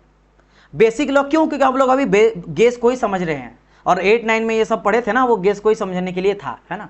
चलिए ओके, तो बॉयल्स लॉ सबसे पहले आए बॉयल्स भाई साहब। अब ये कितना शताब्दी में आए, इतना मैं ज़्यादा नहीं जाऊँगा, पूरा भी मुझे पता, लेकिन उतना जान के क्या ही फायदा। पहले मैं बताता था कि 16वीं शताब्दी के आसपास से आया था, फिर 100 सदी बाद 17वीं शताब्दी के आसपास बॉयल्स के बाद चार्ल्स लॉ आया, वो कुछ बताया। लेकिन इसी कौन साइंटिस्ट था, कौन सा कंट्री से बिलोंग ये करता था, ये सब पता, लेकिन क्या ही फायदा जान के। वहाँ से क्वेश्चन बनेगा, आपको नहीं बनेगा, बस इंटरेस्टिंग लगेगा। लेकिन मुझे क्या करना है, इंटरेस्टिंग अलग बात है, इंटरेस्टिंग रखना है, लेकिन ये भी ध्यान रखना कि जो भी मैं बताऊँ हर एक पॉइंट से एग्जाम आए। तो अभी जो भी पेज में आप लोगों को मैं पढ़ाता हूँ, हर एक टॉपिक से, हर एक लाइन से आपका एग्जाम में क्वेश्चन बनता है, ये ध्यान रखना। मेरा ऐसा कोई भी लाइन नहीं जहां से क्वेश्चन एग्जाम में नहीं बनता।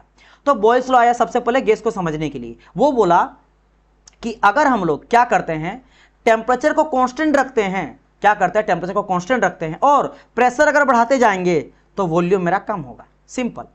क्या किया मैं समझाता हूं, एक खाली पेज लेता हूं, अगर कहीं मुझे इसका मैं प्रैक्टिकल एग्जाम्पल भी बताऊंगा, अभी मेरे पास है भी आप लोग को समझाने के लिए, सब मैं तिगड़ा में अपनाता हूं, ठीक है। तो मैं खाली पेज लेता हूं, मान लो कहीं खाली पेज मुझे मिलेगा भाई,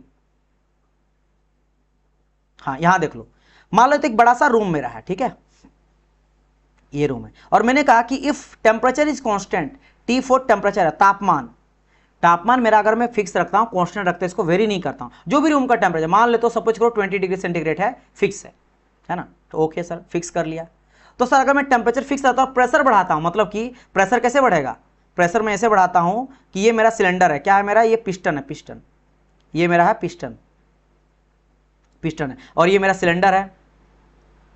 सिलेंडर के अंदर अब देखो, अब धीरे धीरे आप लोग को मैकेनिकल का चीज़ें थोड़ा बहुत बताऊंगा, समझ में। ये कनेक्टिंग रड है, आप बोलेंगे सर ये क्या है, थोड़ा बताओ तो सही, मुझे नहीं समझ आ रहा। देखो ये चीज़ है, ये कुछ ऐसा, ये देख रहे हो, this is your piston, this is your connecting rod, ये कनेक्टिंग रड, ये पिस्टन, और अभी ये ऐसे है, और ये सिलेंडर के अंदर रहता है। ये बाइक से निकाला हुआ पढ़ाने के आप लोगों को मैं यूज़ करता हूँ। ये सिलेंडर के अंदर रहता है, सिलेंडर के अंदर बाहर जाता है, ऐसे जाता है, ऐसे दर ऊपर नीचे करता है, समझ गए।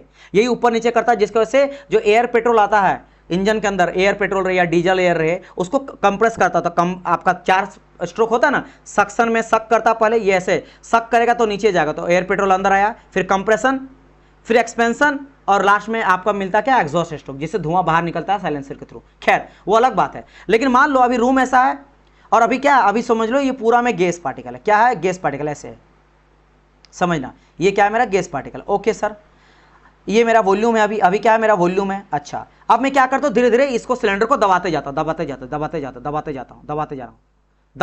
हूँ, तो ये प्रेशर बढ़ रहा है।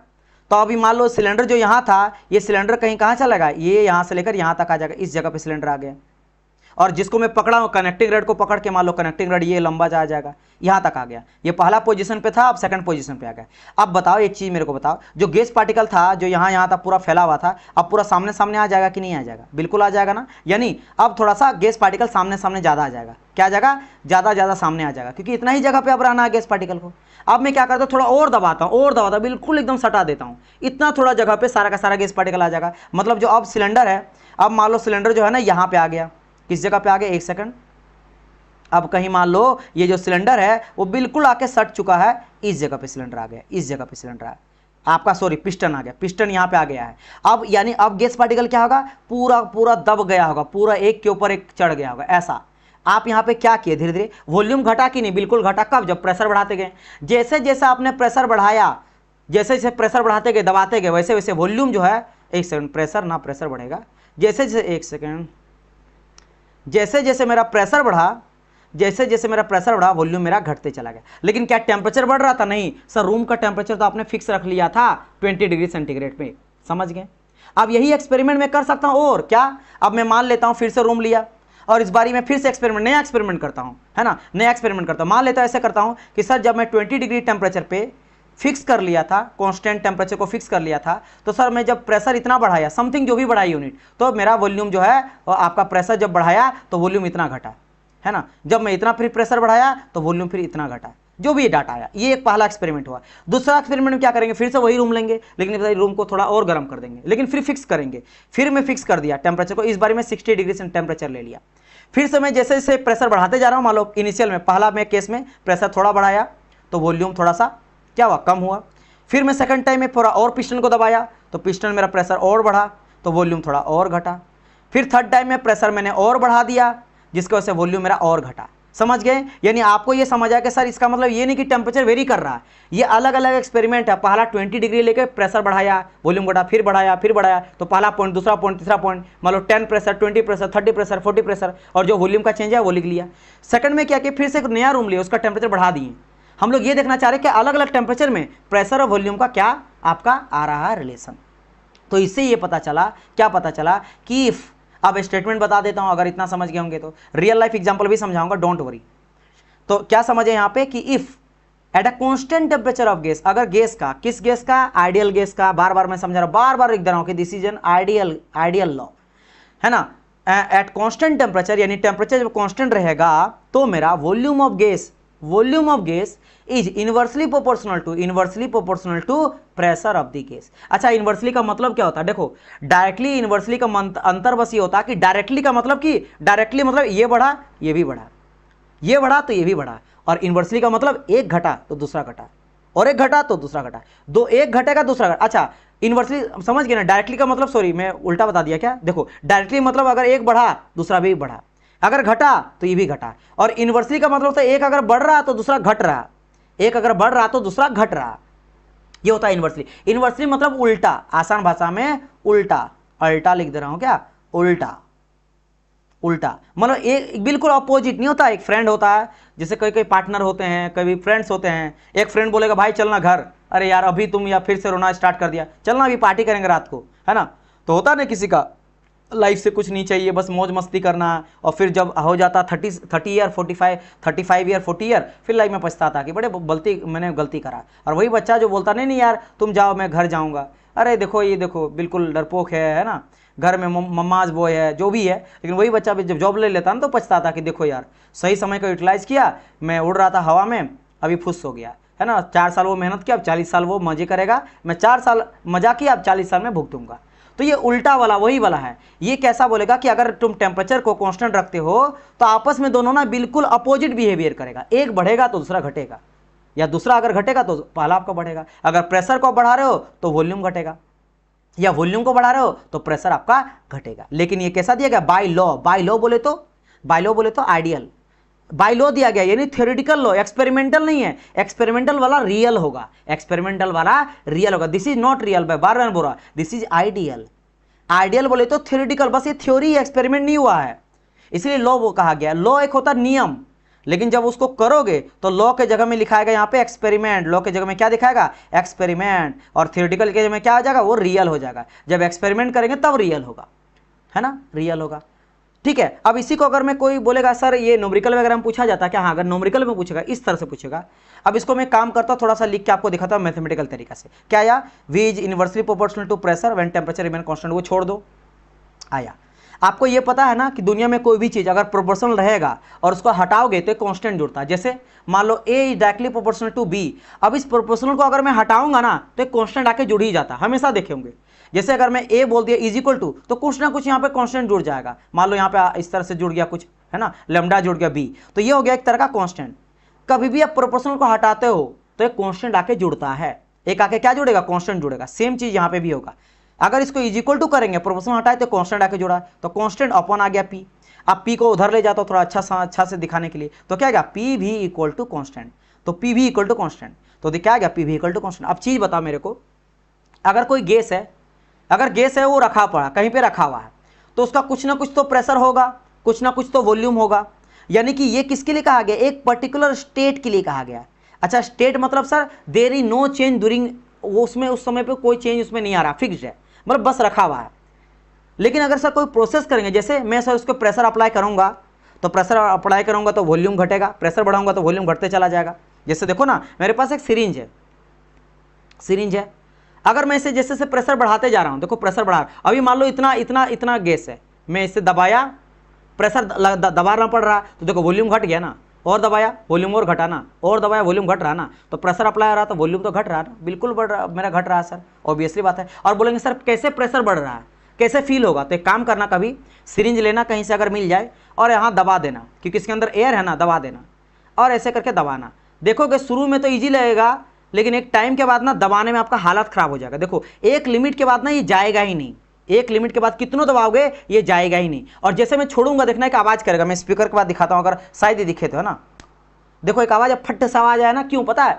ये जो एयर है ना, इसके अंदर का एयर वो हाई प्रेशर में आ गया था, वो बस निकालना चाहता है। जैसे मैं हाथ छोड़ूंगा, देखना फट सा आवाज करेगा, ट्राई करना देखना, तो वो क्या हुआ? हाई प्रेशर अंदर में डेवलप हो गया था, क्योंकि वॉल्यूम कम, क्योंकि अभी इतना जगह पे एयर रह रहा था, लेकिन मैं दबाया, बढ़ा बहुत ज्यादा हो गया। देखना आवाज क्या, फस, वो एयर निकला, समझ गए? तो वहां पे ये चीज हुआ, तो ये चीज आता। तो ये तो हो गया फॉर एक क्या, ये लिख देता हूं, फॉर अ पोजीशन, किसी एक पोजीशन के लिए है, या किसी एक आपका स्टेट बना अवस्था। अब बोलेंगे सर क्या है अवस्था? भाई साहब जैसे वो बोलूंगा आइस जो है, आइस 0 डिग्री सेंटीग्रेड में क्या रहता है? सॉलिड रहता है। तो एक तरह का क्या स्टेट है, सॉलिड स्टेट है। इसी लिक्विड को अगर मैं गर्म कर देता हूं कि 20 डिग्री सेंटीग्रेड कर दिया, तो अब बन गया लिक्विड, क्योंकि वाटर हो गया। वाटर ऐसे लिख देता हूं कि वाटर है, और वाटर किस में आ गया? लिक्विड में आ गया। उसी को मैं बहुत गर्म कर देता हूं 100 से ऊपर, तो वो वेपर करेगा, और मान लो कर दिया 200 डिग्री सेंटीग्रेड, तो अब ये गैस बन चुका है, अब ये वेपर बन चुका है। तो ये अलग अलग स्टेट है। कौन सा स्टेट है? सॉलिड, लिक्विड और गैस, ये स्टेट है। एक स्टेट में particular temperature, particular pressure, particular density, जो भी ये प्रॉपर्टीज है, ये किसी का भी प्रॉपर्टी होता है, वो फिक्स रहता है कि इस टेम्परेचर में इस तरह का बिहेवियर। तो एक पर्टिकुलर स्टेट है, एक पर्टिकुलर अवस्था है। लेकिन हम लोग यहाँ बात करें प्रोसेस का ना, यहाँ प्रोसेस का बात करके जैसे जैसे प्रेशर बढ़ते चला जाएगा, वॉल्यूम घटते चला जाएगा। अभी दिखाएं भी, प्रेशर बढ़ा रहे हैं, वॉल्यूम घटते चला जा रहा है। उस प्रोसेस के लिए क्या लिखेंगे? 1 से लेकर 2 प्रोसेस के लिए। मान लो इनिशियल में मेरा ऐसा था, और यहाँ पे मेरा सिलेंडर था, इस समय पे कुछ ना कुछ इसका वॉल्यूम रहेगा V1, और कुछ मेरा सिलेंडर का प्रेशर रहेगा P1। लेकिन जब मैं इस सिलेंडर को धक्का देके यहाँ तक ले आऊँगा, तो प्रेशर थोड़ा बढ़ गया होगा, P2 हो गया होगा, और वॉल्यूम घट के V2 हो गया होगा। और ऑब्वियसली बात है यहाँ पे क्या होगा? V1 मेरा बड़ा होगा V2 से, ऊपर से, क्योंकि वॉल्यूम मेरा पहला था, और यहाँ पे क्या हो गया? P2 मेरा हो गया बड़ा, यानी P1 मेरा छोटा आ जाएगा P2 से, क्योंकि देखो यहाँ पे प्रेशर बढ़ा है और यहाँ पे वॉल्यूम क्या हुआ? घटा है। घटा, क्योंकि वॉल्यूम घट रहा, प्रेशर बढ़ रहा है, इनवर्सली रिलेशन है। तो ये दो प्रोसेस हुआ ना, P1 V1 P2 V2। तो हम लोग यहाँ पे क्या करते हैं, फॉर अ प्रोसेस के लिए लिखते हैं P1 V1 equal to P2 V2, एक प्रोसेस के लिए, फॉर अ प्रोसेस, क्योंकि एक प्रोसेस हुआ कि कुछ पहले प्रेशर वॉल्यूम था, अब कुछ प्रेशर वॉल्यूम हुआ। अच्छा, अब यहाँ पे बड़ा एक कॉन्सेप्ट है, सर ये इक्वल आपने क्यों लिखा, व्हाट, वाई इक्वल, एक second, very sorry, hello hello, okay okay okay, हाँ live live,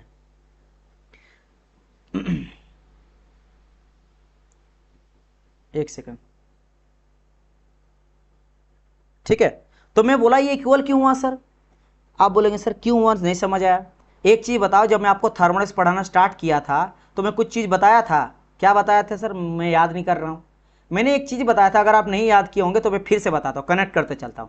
law of conservation of energy, जहां पे हम लोग सब एनर्जी का बात कर रहे हैं ना, एक एनर्जी से दूसरी एनर्जी, है ना, हीट से वर्क एनर्जी, वर्क से हीट एनर्जी, है ना, साउंड से लाइट एनर्जी, लाइट से sound energy, electrical energy to sound energy, electrical energy to जो भी है, अब आपका जो भी एनर्जी में कन्वर्ट कर रहे हो, एनर्जी कन्वर्जन कर रहे हैं, एनर्जी का रूपांतरण कर रहे हैं, लेकिन एनर्जी ना तो क्रिएट करे ना डिस्ट्रॉय करे। ध्यान देना, आपके पास बोलेगा ना कि भाई मेरे पास ना, आप एक चीज बताओ, ये आसान भाषा में, पैसा, क्या पैसा छाप सकते हो, नहीं।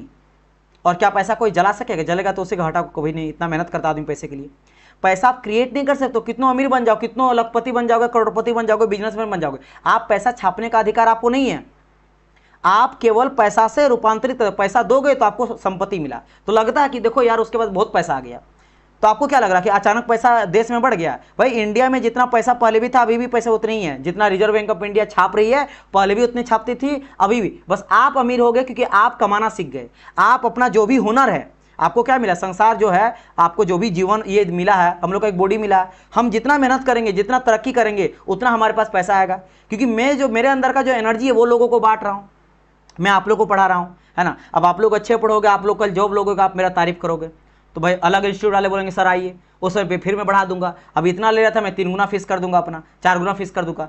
और ऑब्वियसली बात है, अगर मैं अच्छा पढ़ा रहा हूँ और मेरे से सिलेक्शन हो रहा है तो बुलाते हैं, और वही होता भी है ना। मैं पढ़ाता हूँ मन लगा के, सिलेक्शन करते हैं, और आप ही लोग देखिएगा लास्ट में बताइएगा सर बहुत मस्त पढ़ाएं, फिर वो इंस्टीट्यूट वाले मुझे 3 गुना फिर देना पड़ेगा, है ना। तो धीरे धीरे पैसा आते रहेगा। तो ऐसा तो ना कि भाई अचानक बैंक में पैसा बढ़ गया, बैंक में उतना ही था, मेरे पास ज़्यादा आया, बस कन्वर्जन हो रहा कि मैं अपना एनर्जी लोगों को दे रहा हूँ, जिससे उन लोगों को कुछ हेल्प मिल रहा है, उसके वजह से वहाँ से फीस मिल रहा है, जिससे मुझे से मेरा सैलरी बढ़ रहा है या मुझे मेरा इनकम हो रहा है। सेम चीज़ होता है लॉ कंजर्वेशन ऑफ एनर्जी, इसका मतलब एनर्जी को ना तो क्रिएट कर सकते हो ना ही डिस्ट्रॉय कर सकते हो, केवल एक फॉर्म से दूसरे फॉर्म में कन्वर्ट कर सकते हो। तो यहाँ पे हम लोग कर क्या रहे पता है, देखो उसके अंदर का जो भी गैस का एनर्जी है वो घटा बढ़ा नहीं है, फिक्स है। मान लो P1 का वैल्यू 10 है और P2 का वैल्यू 10 है, तो 10 × 10 100 है, अभी भी 100 ही होगा। लेकिन अंतर पता क्या हुआ, आपने प्रेशर को, जैसे मान लो प्रेशर अप्लाई किया तो प्रेशर बढ़ रहा है, मान लो प्रेशर यहाँ पे 10 के जगह में हो गया 20, तो वॉल्यूम क्या आ जाएगा, 5 हो जाएगा।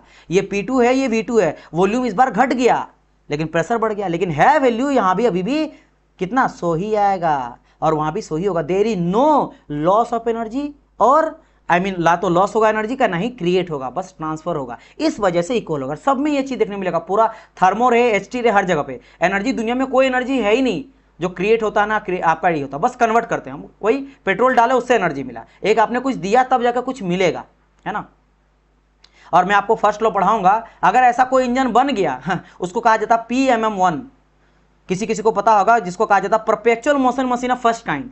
ऐसा इंजन जिसमें आप जो है किसी तरह का कोई एनर्जी नहीं दे रहे हो, बस वर्क किए जा रहा है, मतलब ऐसा बाइक जो काम किए जा रहा है, ऐसा इंसान जो खा पी नहीं रहा है, बस काम कर रहा है, वो खाना ही नहीं खा रहा है, पेट्रोल मांग ही नहीं रहा, डीजल मांग ही नहीं रहा, बाइक आपका चल रहा है, कार चल रहा है, वैसे इंजन को कहेंगे हम लोग PPM1, जो कि हाइपोथेटिकल इंजन, रियल इंजन नहीं। अगर ऐसा कोई इंजन बना दिया, कल चलकर आप अगर बना दिए, तो उस तरह के इंजन को कहा जाएगा PMM1, perpetual motion machine of first kind, जो कि फर्स्ट लॉ को वॉयलेट करता है, खंडित करता है। क्यों? फर्स्ट लॉ बोलता है ऐसा नहीं होगा। फर्स्ट लॉ ऑफ थर्मोडायनेमिक्स ये बोलता है कि जब तक आप उस इंजन पे कोई ना कोई फॉर्म ऑफ एनर्जी नहीं दोगे, तब तो कोई मेरा काम नहीं करेगा। कौन एनर्जी? तो हम लोग देते हैं हीट एनर्जी।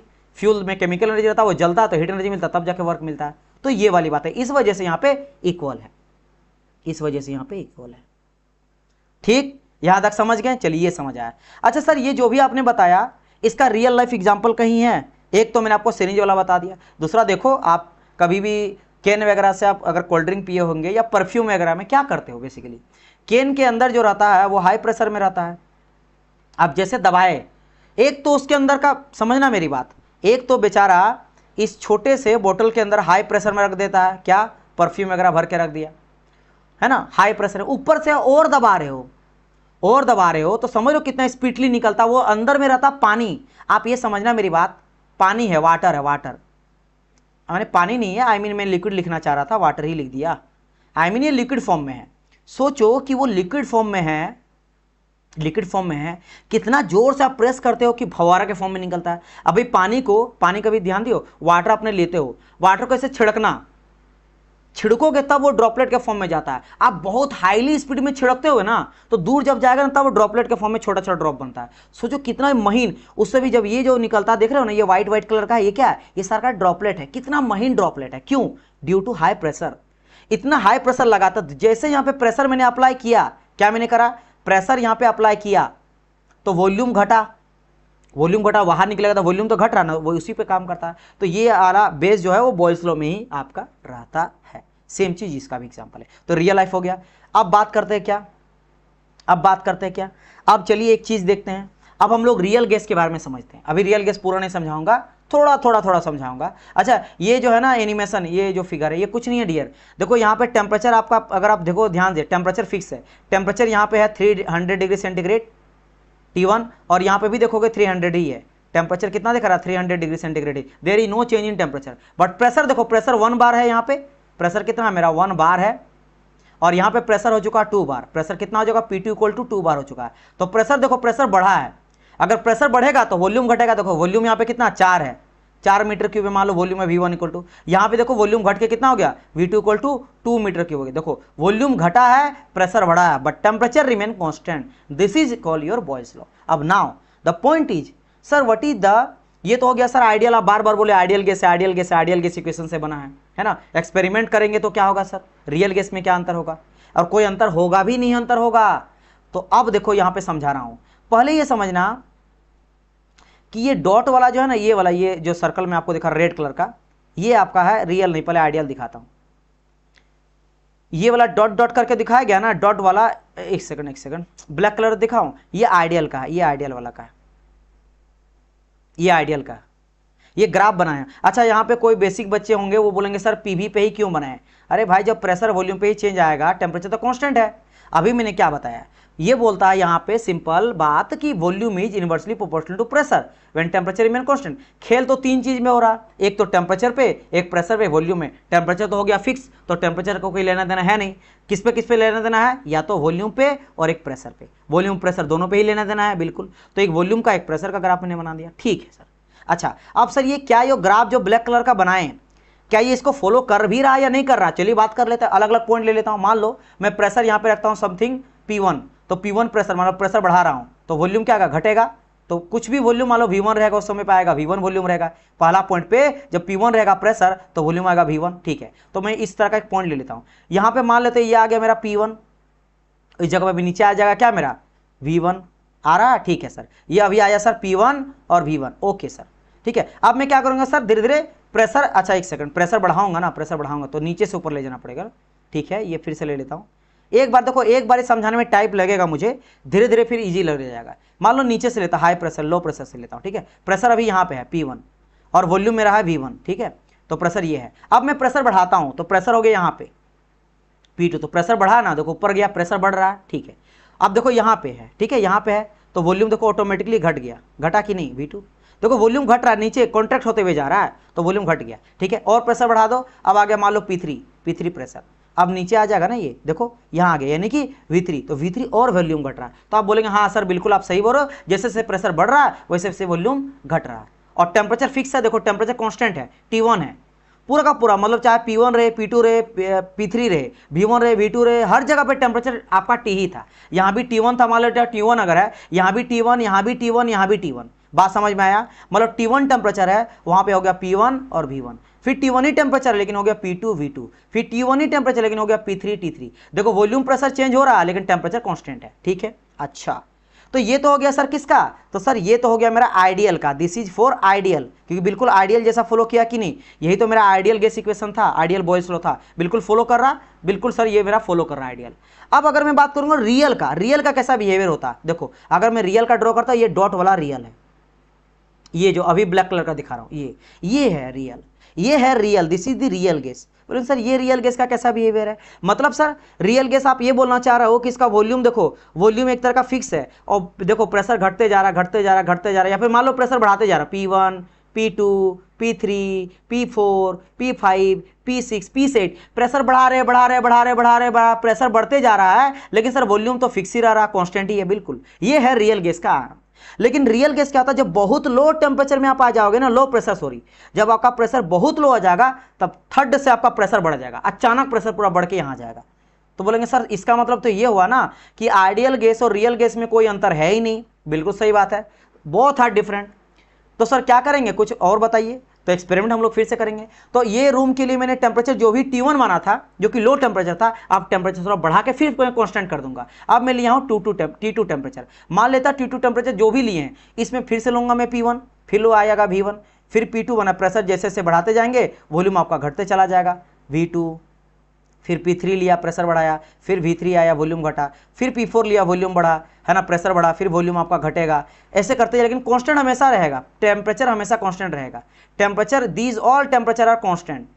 लेकिन बोलेंगे सर T2 कैसे, क्योंकि ये अलग एक्सपेरिमेंट है, वो एक्सपेरिमेंट हो गया, अब दूसरा एक्सपेरिमेंट। ये हाई टेम्परेचर में प्रेशर को बढ़ा रहे हैं, हाई टेम्परेचर में प्रेशर बढ़ा रहे हैं, जिसकी वजह से प्रेशर आपका घटते चला जा रहा है। समझ गए? अच्छा, तो पता है क्या चला, एक जादुई चीज पता चला। पता ये चला कि सर अब ना जब हाई टेम्परेचर में ले रहे हैं ना, तो थोड़ा सा आइडियल गैस और रियल गैस ना आप देखोगे लगभग मोर क्लोज, एकदम क्लोज आ गया, थोड़ा सामने सामने सट गया ना, सामने सामने सट गया। देखो ये ब्लैक वाला है मेरा रियल गैस का और रेड वाला जो है ये मेरा है आइडियल गैस का, थोड़ा सा सामने तो आ गया। अच्छा, तो बोलेंगे एक काम करते हैं ना, थोड़ा और टेम्परेचर बढ़ा के देखते हैं। तो जब और टेम्परेचर हम लोग बढ़ा दिए, यानी हाई टेम्परेचर कर दिए और फिर टेम्परेचर बढ़ा के फिर फिक्स कर दिए। टेम्परेचर बढ़ाना मतलब टेम्परेचर बढ़ा के फिर कांस्टेंट रखना, फिर एक्सपेरिमेंट करना। तो जब हाई टेम्परेचर बढ़ा के फिक्स करके प्रेशर वॉल्यूम को चेंज किए, देखो प्रेशर बढ़ रहा है मेरा P1, तो देखो प्रेशर घटा, प्रेशर घट गया, मान लो P1 से हो गया P2, तो देखो यहाँ पे वॉल्यूम बढ़ जाएगा, V1 से V2, तो देखो वॉल्यूम बढ़ा, प्रेशर घटा। लेकिन यहां पे ये देखने को मिल रहा है कि दोनों का दोनों बिल्कुल आमने आमने सामने आ गया, बिल्कुल सट गया, रियल गैस और आइडियल गैस। तो यहां से एक चीज समझ आया कि at high temperature real gas behaviour is more close to ideal gas behaviour. यही एक कंडीशन है केवल, और एक कंडीशन है जो आगे चलकर बताऊंगा। एक कंडीशन ये है जहां से ये पता चलता है कि आइडियल गैस और रियल गैस एक जैसा बिहेवियर को शो करता, ओनली एट हाई टेम्परेचर, केवल हाई टेम्परेचर में ही। लो प्रेशर भी बताऊंगा आगे चलकर, लेकिन अभी तक हम लोग को यह पता चला कि हाई टेम्परेचर में ना आइडियल गैस जो होता है वो मेरा is equal to real gas, लगभग, पूरा नहीं, लगभग रियल गैस की तरह बिहेव करता है, लगभग रियल गैस की तरह बिहेव करता है। बोले सर ये रियल लाइफ कुछ एग्जांपल दे सकते हो? चलो मैं बहुत अच्छा एग्जांपल देता हूं। कोविड-19 आया था, जैसे मैं कोई स्टार लोग का बात करता हूं, क्या लाइफ है ना, मन किया, गर्मी लगा तो चल गया मालदीव घूमने, है ना, पार्टी करने का मन किया तो वेगस चल गया, है ना, कुछ समर आया, कुछ इस तरह का आया, समर आया तो चल गया लॉस एंजलिस चल गया। समझ रहे मेरी बात की नहीं? जब मन किया कभी यहाँ छुट्टी मना लिया। अगर घड़ी पहनना है तो पहनेगा भाई साहब, एकदम जैकब एंड को का पहनेगा, है ना, 30 करोड़ 40 करोड़ का घड़ी पहनेगा। मतलब समझ रहे उसका लाइफ स्टाइल, है ना, हर एक चीज़ अलग है। क्या हमारे लाइफ के साथ कोई कॉम्बिनेशन है? हम लोग अगर गवर्नमेंट जॉब भी करते हैं, कोई गवर्नमेंट जॉब कर रहा है, ढंग का एज का कर रहा है, और वो 50,000 कमा रहा, लगभग बचा कितना, आप कितना खाना, 1 लाख अगर सैलरी लेगा, खा पी के 50,000 बचेगा। तो कभी जोड़ जाड़ के देखना, अगर आप 30 ईयर, अगर आपको 30 साल में जॉब लगता है तो 60 साल का जॉब होता है। अगर आप 30 ईयर जॉब करोगे ना और 50,000 को आप देखोगे 30 साल में, तो लगभग आपका 2 करोड़ के आसपास बनेगा। 2 से, और मान लो रिटायरमेंट में और आपका 1 करोड़ मिला, यानी कि 3 करोड़ से ज़्यादा आपका नहीं बनेगा लाइफ। 3 करोड़ एक अच्छा खासा में, 1 लाख कोई कमा रहा है तो एक माना जाएगा कि हम लोग में अच्छा, मिडिल क्लास में अच्छा माना जाता है। वो लाइफ भर में कितना कमाएगा? 3 करोड़ कमाएगा, अगर वो 50,000 हर महीना बचा पाएगा तब। और जानते हैं उन लोग का ऐसा है कि कोई एक सिंगर, कोई मान लो जो भी बॉलीवुड सेलिब्रिटी है, एक मूवी के लिए वो लोग चार्ज करता, देखते हो ना, 30 करोड़ 40 करोड़, समझ लो, सोचो, यानी समझ रहे हो ना कितना वो कमाता है लाइफ में। और हम लोग सोचो वही कोई 1 लाख कमा कितना लाइफ को एंजॉय करता है, सोचो उन लोग को क्या लाइफ होगा। लेकिन यही हो गया, मान लो उनको, मान लो आइडियल और हम लोग हो गए रियल। लेकिन क्या दोनों में कोई अंतर है? अंतर है। जब कोविड-19 आया था ना, कितनों लग्जरी है, कितनों कुछ है भाई साहब, ना उनके अभी कोई आता था हलवाई खाना बनाने के लिए, समझ गए, ना उनके कोई आता था बार्बर की बाल काट दिया, है ना कोई आया, कुछ नहीं, वो बेचारे लॉक हैं, वही सब्जी उब्जी जो बगल में मिला, कहीं से अगर मिल गया तो मिल गया, है ना। वही खुद से खाना बनाना है, खुद से रूम साफ करना है, जो रूम में है वही खाना है, ना कहीं घूम सकते हैं ना कुछ कर सकते हैं। जो घर है उसी घर में रहना। आप बोल सकते हैं सर घर में उसका एसी है, जिम है, दिस है, दैट है, बस वही है। लेकिन लमसम हम लोग का जो लाइफ है और उनका लाइफ है, उस समय पे कुछ दिनों के लिए कोविड-19 जितना दिन लगा था उस टाइम तक, उस मंथ तक दोनों का लाइफ एक जैसा था, लमसम। अदरवाइज जैसे खत्म फिर लाइफ, फिर तो उनका अलग हम लोग का अलग। समझ गए? तो यही सेम हाल है। इसी कंडीशन पे दोनों का जो है सेम आता है। क्या ग्राफ नहीं समझ आया? T1 पर भी फिर से हाँ देखो मैं समझा रहा हूं, ये अलग अलग टेम्परेचर है, T1, T2, T3। लेकिन मैंने आपको बताया कि जो बॉयल्स लॉ होता है, बॉयल्स लॉ में टेम्परेचर तो मेरा कांस्टेंट रहता है, टेम्परेचर मेरा कांस्टेंट है। आपके दिमाग में बस यही चलेगा, आपके दिमाग में यही चल रहा होगा, सर टेम्परेचर कांस्टेंट है तो आप यहाँ पे टेम्परेचर बढ़ा रहे हो।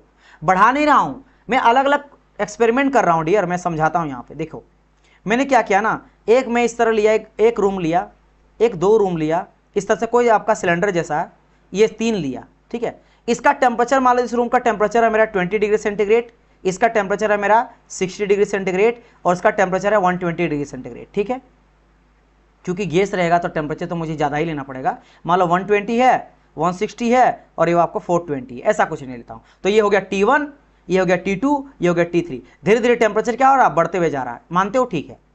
लेकिन यहाँ पे मैं क्या कर रहा हूँ, ये मैं लेता हूँ पिस्टन और यहाँ पे मैं इस तरह से धक्का देता हूँ, इधर से प्रेशर अप्लाई करता हूँ। क्या करता हूँ? प्रेशर अप्लाई करता हूँ। पहले पिस्टन यहाँ आया तो पहला स्टेज, फिर पिस्टन यहाँ चल गया तो दूसरा स्टेज, फिर पिस्टन यहाँ चल गया तो तीसरा स्टेज। और धीरे धीरे जैसे जैसे हम लोग बढ़ते जा रहा है, प्रेशर बढ़ते जा रहा है, प्रेशर बढ़ते जा रहा है, और जैसे जैसे प्रेशर बढ़ते जा रहा है वॉल्यूम मेरा घटते चला जा रहा है, ठीक है। यहाँ पे मैं एक्सपेरिमेंट करके जो भी डाटा निकला वो पता चला कि आइडियल गैस और रियल गैस भी बहुत बड़ा अंतर है। लेकिन जब मैं टेम्परेचर थोड़ा बढ़ा दिया, कितना 160 कर दिया, और ये कांस्टेंट फिक्स है, ये बढ़ घट नहीं रहा। फिर से मैं क्या किया, पिस्टन मान लो यहाँ पे था इनिशियल में, फिर आपका पिस्टन यहाँ चल गया, फिर पिस्टन यहाँ चल गया। धीरे धीरे क्या हो रहा, प्रेशर आप बढ़ाते जा रहे हो, धीरे धीरे प्रेशर बढ़ाते जा रहे हो, तो क्या हो रहा है, आपका वॉल्यूम घटते चला जा रहा है। यहाँ एक अलग डाटा मिला, यहाँ पता चला कि आइडियल गैस और रियल गैस बीच में एक सिमिलरिटी आ रहा है, दोनों क्लोज आ रहा है। थर्ड वाले केस में क्या किया, बहुत ज़्यादा मैंने टेम्परेचर ले लिया, यहाँ पे भी सेम चीज़ लेकिन फिक्स है। ये टेम्परेचर फिक्स रहेगा through out the experiment. Experiment के टाइम पे ये कांस्टेंट रहेगा टेम्परेचर, यहाँ भी कांस्टेंट रहेगा, यहाँ भी कांस्टेंट रहेगा। तो यहाँ पे क्या हुआ, पता चला कि जैसे जैसे प्रेशर बढ़ रहा वॉल्यूम घट रहा। लेकिन इस केस में आइडियल गैस और रियल गैस लगभग दोनों एक जैसा बिहेवियर को शो कर रहा है। इसी चीज़ को इस ग्राफ के थ्रू मैं आपको समझाया हूँ, इसी चीज़ को समझाया गया है, इसी चीज़ को समझाया गया है कि T1 टेम्परेचर लिया गया तो ये मेरा था किसका, ये वाला था मेरा आइडियल का और ये था मेरा रियल का। तो रियल और आइडियल गैस में बहुत बड़ा अंतर आ रहा था। लेकिन जब हम लोग क्या किए है ना, ये किसका हो गया, रेड कलर से दिखा देता हूँ, ये हो गया मेरा रियल का, डॉट वाला रियल का है। फिर से मैं एक्सपेरिमेंट किया हाई टेम्परेचर में तो अब दोनों क्लोज आ गया, और हाई टेम्परेचर में किया तो और क्लोज आ गया। लेकिन टेम्परेचर जो भी ले रहे हैं वो फिक्स रख रहे हैं ड्यूरिंग दिस एक्सपेरिमेंट। क्लियर? समझ गए ललित? ये चीज़ क्लियर हुआ आपको? बताइएगा मुझे एक बार। और समझ आ रहा तो you have to like this session also. तो ये चीज़ पता चला कि at high temperature real gas are more close to ideal gas, ठीक है। चलिए, इसीलिए कहा जाता है at high temperature super heated gas, जो गैस होता है जब वो सुपर हीटेड रहता है, बहुत गर्म होता है ना, तो वो आइडियल गैस की तरह बिहेव करता है। क्यों? क्योंकि वो रियल गैस और आइडियल गैस एक जैसा फील शो करता है इन हाई टेम्परेचर। तो high temperature super heated gas को भी, मतलब क्या क्वेश्चन आएगा मैं बता रहा हूं आपको, बोलेगा high temperature super heated gas is also called as ideal gas. जो रियल गैस होता है सुपर हीटेड, जब उसको गर्म कर देते हो बहुत ज्यादा, सुपर हीट कर देते हो, तो उसको आइडियल गैस कहते हैं। क्यों? इसी वजह से, क्योंकि हाई टेम्परेचर में रियल गैस आइडियल गैस की तरह बिहेव करता है। क्लियर? एक बारी बताइए, is it clear to all of you और नॉट? यस और नॉट, लेट मी नो। समझ आया आप लोग को?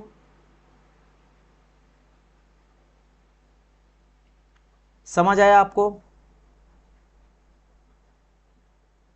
जल्दी बताइए, जल्दी बताइए, आगे हम लोग बढ़ेंगे, है ना। देखो समझाने में पूरा प्रॉपर टाइम लेता हूं, लेकिन जब समझ गए ना तो जल्दी से बताइए ताकि जल्दी से आगे बढ़ूंगा, ठीक है। अब 4 श्लोक ये जल्दी समझेंगे, 4 श्लोक में ज़्यादा टाइम नहीं लगेगा, विद इन 5 मिनट समझा दूंगा। वो इंपॉर्टेंट था। देखो 4 श्लोक बॉयज लॉ, एवोगाड्रो लॉ, ये तो आप लोग 8, 9, 10 में पढ़ते आ रहे हो। लेकिन जब मैं वही वाला चीज़ को सेम कॉपी पेस्ट करके पढ़ाऊंगा, सेम चीज़ बता दूंगा, at constant temperature volume is this, तो बोलेंगे सर ये तो मेरे को 9, 10 से पता है। तो मैं वैसा टीचर नहीं बनना चाहता हूँ कि स्टेटमेंट को लिख दूँ और बोला हो गया। आपको कितना चीज पता चला, ग्राफ्स के बारे में पता चला, कुछ और चीजों के रियल लाइफ एक्सपेरिमेंट पता चला कि क्या होता है ना, ये सब पता चला। तो ये वाला चीज को मैं फील करवाना चाहता हूँ कि जो कुछ नहीं यहाँ, और ऐसा नहीं कि यहाँ से क्वेश्चन नहीं बनता, बहुत क्वेश्चन बनेगा, जब मैं क्वेश्चन लगाऊंगा तब देखिएगा। चलिए यस यस बोल रहे, चलिए अब बात करते हैं चार्ल्स लॉ का। अब फिर से गैस लॉ को समझने के लिए, आइडियल गैस को समझने के लिए, क्योंकि एजम्पशन लेके ये मान रहा है, सब में एजम्पशन कुछ ना कुछ लिया गया, इसी वजह से सबको आइडियल गैस। तो ये काइनेटिक थ्योरी का यूज करते हुए फिर से एक साइंटिस्ट आए 100 सदी के बाद, लगभग 17वीं शताब्दी में चार्ल्स लॉ आए। ये बोला मैं भी कुछ करता हूं ना गैस को समझने के लिए, मैंने भी कुछ एक्सपेरिमेंट करा है और कुछ रिजल्ट आया है जो दुनिया के सामने मैं रखना चाहता हूं, मैं अलग है। फिर बोलेगा कि क्या आपका जो लॉ है वो बिल्कुल बॉयल्स लॉ जैसा है क्या, वो बता दिया है क्या, वो टेम्परेचर को फिक्स रख के प्रेशर वॉल्यूम के बीच में रिलेशन बताया है, अच्छा है ना। तो ये बोला कि हम भी वही तीन, अच्छा एक चीज में मोटा मोटा कॉन्सेप्ट बता देता हूं। जब बेसिक लॉ आया था ना, बेसिक लॉ गैस लॉ आया था, साइंटिस्ट लॉ किया था, तो बोला ना देखो गैस लॉ को समझने के लिए ज्यादा ना पैरामीटर लेके मत चलो, तीन चीज का केवल लो आप, किसका, प्रेशर का, वॉल्यूम का, टेम्परेचर का। इन तीन चीज से ही हम लोग गैस के बारे में बिहेवियर बहुत कुछ समझ सकते हैं, ज्यादा पैरामीटर लेने का जरूरत नहीं। जैसे और पैरामीटर सर डेंसिटी भी तो वेरी करेगा, जब किसी को दबाओगे तो वो डेंस भी तो हो जाएगा, घना हो जाएगा, लेकिन मत लो सर।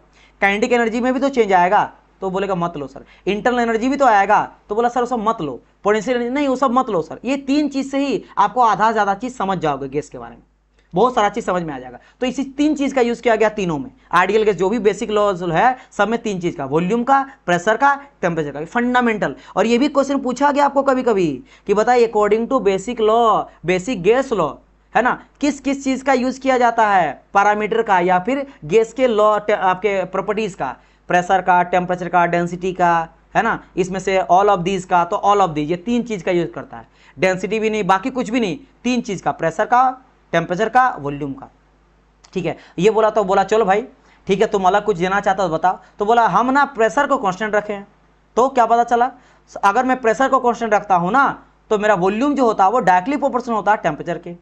ये बोला, ये मतलब कि देखो यहाँ पे देख सकते हो, ये वॉल्यूम यहाँ पे है ना, वॉल्यूम है, वही पिस्टन दबा रहा, मान लो यहाँ पे इतना वॉल्यूम है, अगर मैं दबाऊंगा, दबाया यानी टेम्परेचर बढ़ाया, मान लो टेम्परेचर बढ़ाया तो वॉल्यूम बढ़ेगा कि नहीं, वो तो घटा। जब मैं प्रेशर अप्लाई कर रहा था, इससे पहले क्या था, दबा रहा था, प्रेशर बढ़ा रहा था, वॉल्यूम कम हो रहा था, और दबाया वॉल्यूम कम हो रहा था। लेकिन ये नहीं बोल रहा है, ये बोल रहा है कि इतना का इतना वॉल्यूम रहेगा, वॉल्यूम इतनी ही है, अब मैं इसको गर्म कर रहा हूं तो फैल रहा है, गर्म कर रहा हूं फैल रहा है, गर्म कर रहा हूं फैल रहा है। इसका बोलेंगे सर कोई रियल लाइफ एग्जांपल बताएगा जिससे मस्त कनेक्टेड आ जाएगा। चलिए बहुत अच्छा चीज बताता हूं, बलून। आप लोग बर्थडे वगैरह मनाते हो ना, मनाता हूं सर, घर में मनाता हूं, बिल्कुल मनाता हूं, अपना भी मनाता हूं, वाइफ का मनाता हूं, है ना, भतीजी का मनाता हूं, बच्चों को मनाता हूं, बहन का मनाता हूं, भाई का मनाता हूं, मम्मी पापा का मनाता हूं, दोस्त लोग का मनाता हूं, ठीक है। आप क्या करते होंगे, अगर आपने बलून इस तरह फुलाया है, उसको बांध दिए होंगे कहीं ना कहीं, है ना, ठीक है सर बांध दिया, अब इसको आप छोड़ दो, क्या कर दो, छोड़ दो। आप बलून को आप क्या कर दिए, छोड़ दिए, ठीक है। शाम आप क्या देखते हो ना, गर्मी में, लेकिन बाहर में आपने छोड़ दिया, आप ये देखते हो डियर कि ये थोड़ा सा अजीब हो जाता है, कभी ये गौर किए होंगे, बस उससे हवा नहीं निकलना चाहिए, उसके अंदर का हवा रहेगा ही रहेगा, एयर रहेगा ही रहेगा, लेकिन ना जो बलून है कुछ ऐसा हो जाता, बताना कि हाँ सर ये चीज देखा हूं, ऐसा हो जाता है, ऐसा हो जाएगा, ऐसा होते हुए देखो ना बलून अजीब जा हो जाता। पता क्या हो जाता है, गर्मी की वजह से ना वो एक्सपेंड करता है, तो बलून क्या हुआ, बलून तो बड़ा हो गया, लेकिन अंदर में हवा का तो उतनी हवा था, हवा नहीं बढ़ा ना। एयर मान लो, अगर एयर उसके अंदर 2 kg ज्यादा बोल दिया, मान लो 200 ग्राम एयर है, 200 ग्राम एयर है, तो एयर जितना है उसके लिए वो बिल्कुल जगह सही था, बिल्कुल टाइट था। लेकिन जब आपका वॉल्यूम बड़ा हुआ, क्योंकि टेम्परेचर बढ़ा, गर्मी की वजह से टेम्परेचर बढ़ा तो वॉल्यूम बढ़ा यानी कि थोड़ा फैल गया, लेकिन हवा तो उतनी था, इसी वजह से अजीब हो जाता है। आप दबाओगे फिर भी गैस रहेगा, लेकिन अजीब हो जाता है ना, बिल्कुल सॉफ्ट सा जैसे तैसे हो जाता है। ये इस वजह से ही होता है, क्योंकि टेम्परेचर बढ़ने से वॉल्यूम भी बढ़ते चला जाता है। ऑब्वियस बात है कि चीज को गर्म करोगे तो फैलेगा ही ना, गर्म करोगे तो फैलेगा। आपको प्लास्टिक को लो गर्म करो, धीरे फैलता है, समझ गए, वो चीज यहाँ पे हो जाता है। लेकिन प्रेशर को आपको फिक्स रखना है, प्रेशर को फिक्स रखना है। और एग्जांपल बताऊं, सबसे अच्छा एग्जांपल कुकर प्रेशर, लेकिन कुकर प्रेशर में प्रेशर बढ़ता है तो ये मैं बोल नहीं सकता हूं। लेकिन माय पॉइंट इज कि अगर मान लो प्रेशर को मैं फिक्स कर लेता हूं, any how in any sense आपने प्रेशर को फिक्स कर लिया कि प्रेशर बढ़ने नहीं देंगे, प्रेशर को बढ़ने नहीं देंगे। नहीं चलो ये एग्जांपल लूंगा तो फिर गलत हो जाएगा, इसलिए मत लो एग्जांपल। हाँ कुछ और एग्जांपल ले लेता हूँ, अच्छे एग्जांपल यहाँ पे ले लेता हूँ। जैसे टायर्स हो गया, टायर्स में हवा डाल दियो, गर्मी की वजह से फैलने लगता है। लंग्स, सांस लिए तो क्या हुआ, फैल गया, वॉल्यूम बढ़ गया। तो एयर जो आपने लिया वो गर्मी भी, हीट भी रहता तो उसके वजह से आपका फैलता है ना। हॉट एयर बलून सबसे अच्छा एग्जांपल है। हॉट बलून क्या होता है, आप देखोगे ऐसा हॉट एयर बलून होता है, नीचे में ना यहाँ पे आग लगते रहता है, और जैसे जैसे आग लगेगा, आग की वजह से गर्मी टेम्परेचर बढ़ेगा, वो बड़ा होते जाएगा, है ना, वॉल्यूम बढ़ते जाता है, बलून बड़ा होते जाएगा, वॉल्यूम बढ़ा हुआ due to increase in temperature, but pressure remain constant. Pressure बोलते हैं एटमॉस्फेरिक प्रेशर, जो एटमॉस्फेयर का प्रेशर है वो तो फिक्स है, वो तो कांस्टेंट है। ब्रेड बहुत अच्छा एग्जांपल है। ओवन होता है, ओवन, ओवन में आपने ब्रेड डाल दिया, केक वगैरह बना, तो केक एग्जांपल है। केक, बर्थडे का केक जो होता है, आपने केक डाला, ब्रेड डाला, ब्रेड देखोगे, केक देखोगे छोटा रहता है, डाल दिया गया, फैल के बड़ा हो गया, क्या हुआ, आपने ओवन में टेम्परेचर बढ़ाया, वॉल्यूम बढ़ गया, लेकिन प्रेशर रिमेन कांस्टेंट, प्रेशर तो फिक्स रहता है, उसका प्रेशर फिक्स रहता है। समझ गया। बलून तो मैंने बता ही दिया, फ्लोट्स भी जो होता है वही बलून का ही टाइप से, है ना, ये चीज़ होता है। पिंग पोंग बॉल, चलो यहाँ पे आप नहीं खेलते तो क्या ही बताऊँ इसके बारे में, लेकिन वो भी एग्जाम्पल आ जाता है, तो फैल जाता, थोड़ा बड़ा हो जाता ड्यू टू टेम्परेचर इंक्रीज। यहाँ से ये चीज़ समझ आया। तो ये बोलता है एट कांस्टेंट प्रेशर, प्रेशर को अगर फिक्स रखेंगे तो volume of the gas is proportional to the temperature, temperature के प्रोपोर्शनल होता है, ठीक है। बाकी वही मैथमेटिकल, हटाएंगे तो कांस्टेंट जुड़ेगा, कांस्टेंट जुड़ गया T, constant equal to V by T, तो V by T equal to constant, ये चीज़ आया, वी बाई टी अपन इक्वल टू कांस्टेंट। अब ये अगर एक प्रोसेस के लिए लिखेंगे तो वी बाई टी का तो वैल्यू कांस्टेंट रहेगा, कंजर्व, एनर्जी कंजर्व रहेगा, तो V by T equal to V by T, तो 1 इक्वल टू 2 यानी V1 इक्वल टू V2 इन दोनों का सम अप सेम रहेगा, एनर्जी ना तो क्रिएट होगा ना डिस्ट्रॉय होगा, है ना। तो जो V1 upon T1 equal to V2 upon T2, तो ये किसके लिए लिखेंगे, फॉर अ प्रोसेस के लिए, एक जगह से दूसरी जगह जब वो चेंज आ रहा है। जैसे देखो यहाँ चेंज हो रहा है, वॉल्यूम पहले इतना था, वॉल्यूम देखो बढ़ गया, क्यों बढ़ गया, टेम्परेचर इंक्रीज कर गया, टेम्परेचर देखो यहाँ पे डबल आग लग दिया गया है, तो 2 टेम्परेचर आ गया है, यानी बेसिकली बता रहा है कि टेम्परेचर बढ़ गया, जिसकी वजह से वॉल्यूम भी यहाँ पे इंक्रीज कर गया, लेकिन प्रेशर देखो 1 बार, प्रेशर यहाँ पे कॉन्स्टेंट है 1 बार में ही। एक चीज यहां पे मैंने चीज लिया, क्या, टेम्परेचर लेना एब्सोल्यूट। एब्सोल्यूट का मतलब क्या है समझना, एब्सोल्यूट हम लोग इसलिए लेते हैं, एब्सोल्यूट का मतलब होता है फिक्स। आपके यहाँ, मेरे यहाँ, समुद्र में, एवरेस्ट में, पाकिस्तान में, नेपाल में, भूटान में, न्यूयॉर्क में, है ना, कहीं पे भी, दुनिया का कहीं पे भी, किसी भी कहीं जगह पे टेम्परेचर फिक्स रहेगा। और ये एब्सोल्यूट कहने का मतलब पता क्या होता है, एब्सोल्यूट का मतलब हम लोग हमेशा टेम्परेचर को केल्विन में लेके चलते हैं। क्यों सर, हम लोग डिग्री सेल्सियस में क्यों नहीं लेके चलते, फ़ारेनहाइट में क्यों नहीं लेके चलते, रीजन ये है डियर, ये भी नेगेटिव होता है, negative 30 degree centigrade, negative 20 degree Fahrenheit, negative. लेकिन कभी केल्विन को आप नेगेटिव सुने हो, नहीं सुने होंगे आप। कभी सुने हो कि -10 डिग्री केल्विन, नहीं सुने हो। पता रीजन, अगर केल्विन नेगेटिव दूर की बात है, इवन तक कि अगर केल्विन को अगर 0 ले लिए ना, ले तो लिए, लेकिन इंजन नहीं होगा। एज ए मैकेनिकल इंजीनियर हमारे लिए सबसे इंपॉर्टेंट है इंजन को बनाए रखना, इंजन चलना चाहिए। इंजन काम करना फेल कर देता है when the temperature is going to be 0 kelvin. 0 kelvin अगर 0 हो जाएगा तो वो आपका इंजन फेल, काम नहीं करेगा। अब बोलेंगे हाउ सर, ये मैं आपको समझाऊंगा, फिर से मैं कनेक्ट करता हूं, ये जोड़ूंगा सेकंड लॉ ऑफ थर्मोडायनामिक्स, क्योंकि सेकंड लॉ ऑफ थर्मोडायनामिक्स में विदाउट टेम्परेचर अगर आप नेगेटिव ले लिए, 0 ले लिए, तो काम ही नहीं करेगा। जो सेकंड लॉ होता है ना, क्लोसियस स्टेटमेंट और केल्विन प्लैंक स्टेटमेंट, जिसको थोड़ा बहुत पता होगा वो उनको पता होगा कि वो फेल कर जाता। सेकंड लॉ जो दिया गया था स्टेटमेंट क्लोसियस के द्वारा, केल्विन के द्वारा, वो वॉयलेट कर जाएगा अगर हम लोग टेम्परेचर को केल्विन नहीं लेंगे तो। इसीलिए केल्विन में लेके चलते ताकि मेरा टेम्परेचर ऑलवेज पॉजिटिव आए, ऑलवेज पॉजिटिव आए। इसी वजह से एब्सोल्यूट का मतलब होता है केल्विन में टेम्परेचर लेना। इसी वजह से और एक कॉन्सेप्ट बता रहा हूं, क्योंकि कहीं ना कहीं आप देखो कितना मैकेनिकल से जुड़े हो लाइफ में। भले कोई बच्चा आज के टाइम पे केमिकल इंजीनियर बन गया, कंप्यूटर इंजीनियर बन गया, सिविल इंजीनियर बन गया, लेकिन वो भी जब 9-10 पढ़ता होगा ना, तो आपका क्वेश्चन जब आता होगा टेम्परेचर से रिलेटेड, तो देता होगा 30 डिग्री सेंटीग्रेड, लेकिन वो पता क्या करता होगा, इसमें 273 जोड़ता है, और उसमें 273 जोड़ के और उसको कन्वर्ट करता है किसमें, केल्विन में। किए होंगे आप लोग, हर कोई किए होंगे, तो कितना आ जाएगा, 3 जोड़ोगे तो 303 आपका केल्विन आ जाएगा टेम्परेचर। तो ये टेम्परेचर पहले था किसमें, 30 डिग्री सेंटीग्रेड में था, इसको हम लोग केल्विन में करके, और केल्विन में ही हम लोग सॉल्यूशन करते हैं पूरा आपका न्यूमेरिकल। और सॉल्यूशन करने के बाद अगर क्वेश्चन में आंसर पूछ रहा है केल्विन में, तो फिर से माइनस करके आंसर देते हैं, या अगर केल्विन पूछा तो आंसर करते हैं। क्यों करते हैं, इसी वजह से, ताकि हम लोग इंजन के बिहाफ में हम लोग लेके चलते हैं।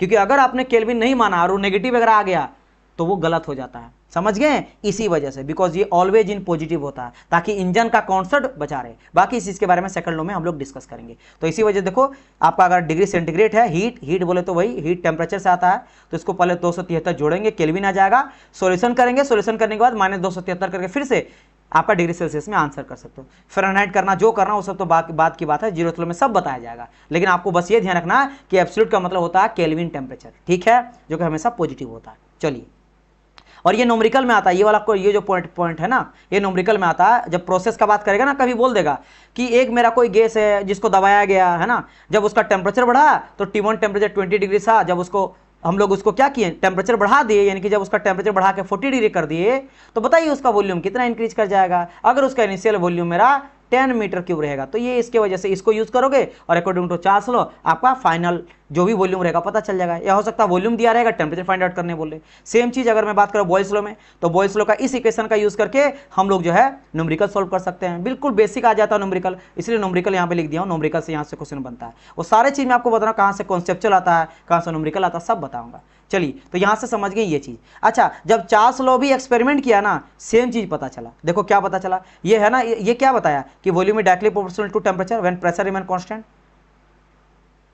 है ना, ये पता चला। तो देखो वॉल्यूम और टेम्परेचर के बीच में यहाँ पे क्या ग्राफ है, यहां भी वही चीज पता चला कि एट लो मतलब हाई टेम्परेचर में, हाई टेम्परेचर, देखो ये टेम्परेचर हाई है ना, यहाँ पे टेम्परेचर मान लो 10 डिग्री सेंटीग्रेड है, या 100 डिग्री सेंटीग्रेड है, या 300 डिग्री सेंटीग्रेड है, यहाँ पे कुछ मान लो 700 डिग्री सेंटीग्रेड है। यानी हाई टेम्परेचर पे आप देखो दोनों लाइन जाके टच कर गया, दोनों लाइन जाके टच कर गया, ये भी लाइन और ये भी लाइन जाके टच कर गया। It means at high temperature real gas is more close to ideal gas, real gas ideal gas एक जैसा बिहेवियर को शो कर रहा है। यानी फिर से, यानी कि जब ये एक्सपेरिमेंट किया तो क्या पता चला, ये पता चला कि चार्ल्स लॉ ये बोला कि भाई साहब, है ना भैया जी, आपने बिल्कुल सही बोला था, बॉयल्स लॉ सही बोला था, आपने जो बोला था ना कि आइडियल रियल गैस जो होता है और आइडियल गैस वो एक जैसा बिहेवियर को शो करता है लमसम एट हाई टेम्परेचर, वो मेरे थ्रू भी पता चला यही चीज। तो बोला कैसे सर, मैं किया एक्सपेरिमेंट में, देखो ये क्या किया था, ये रखा मेरा प्रेशर को कांस्टेंट, वो टेम्परेचर को लेकर, लेकिन आया रिजल्ट एक ही चीज आया, क्या आया कि at high temperature real gas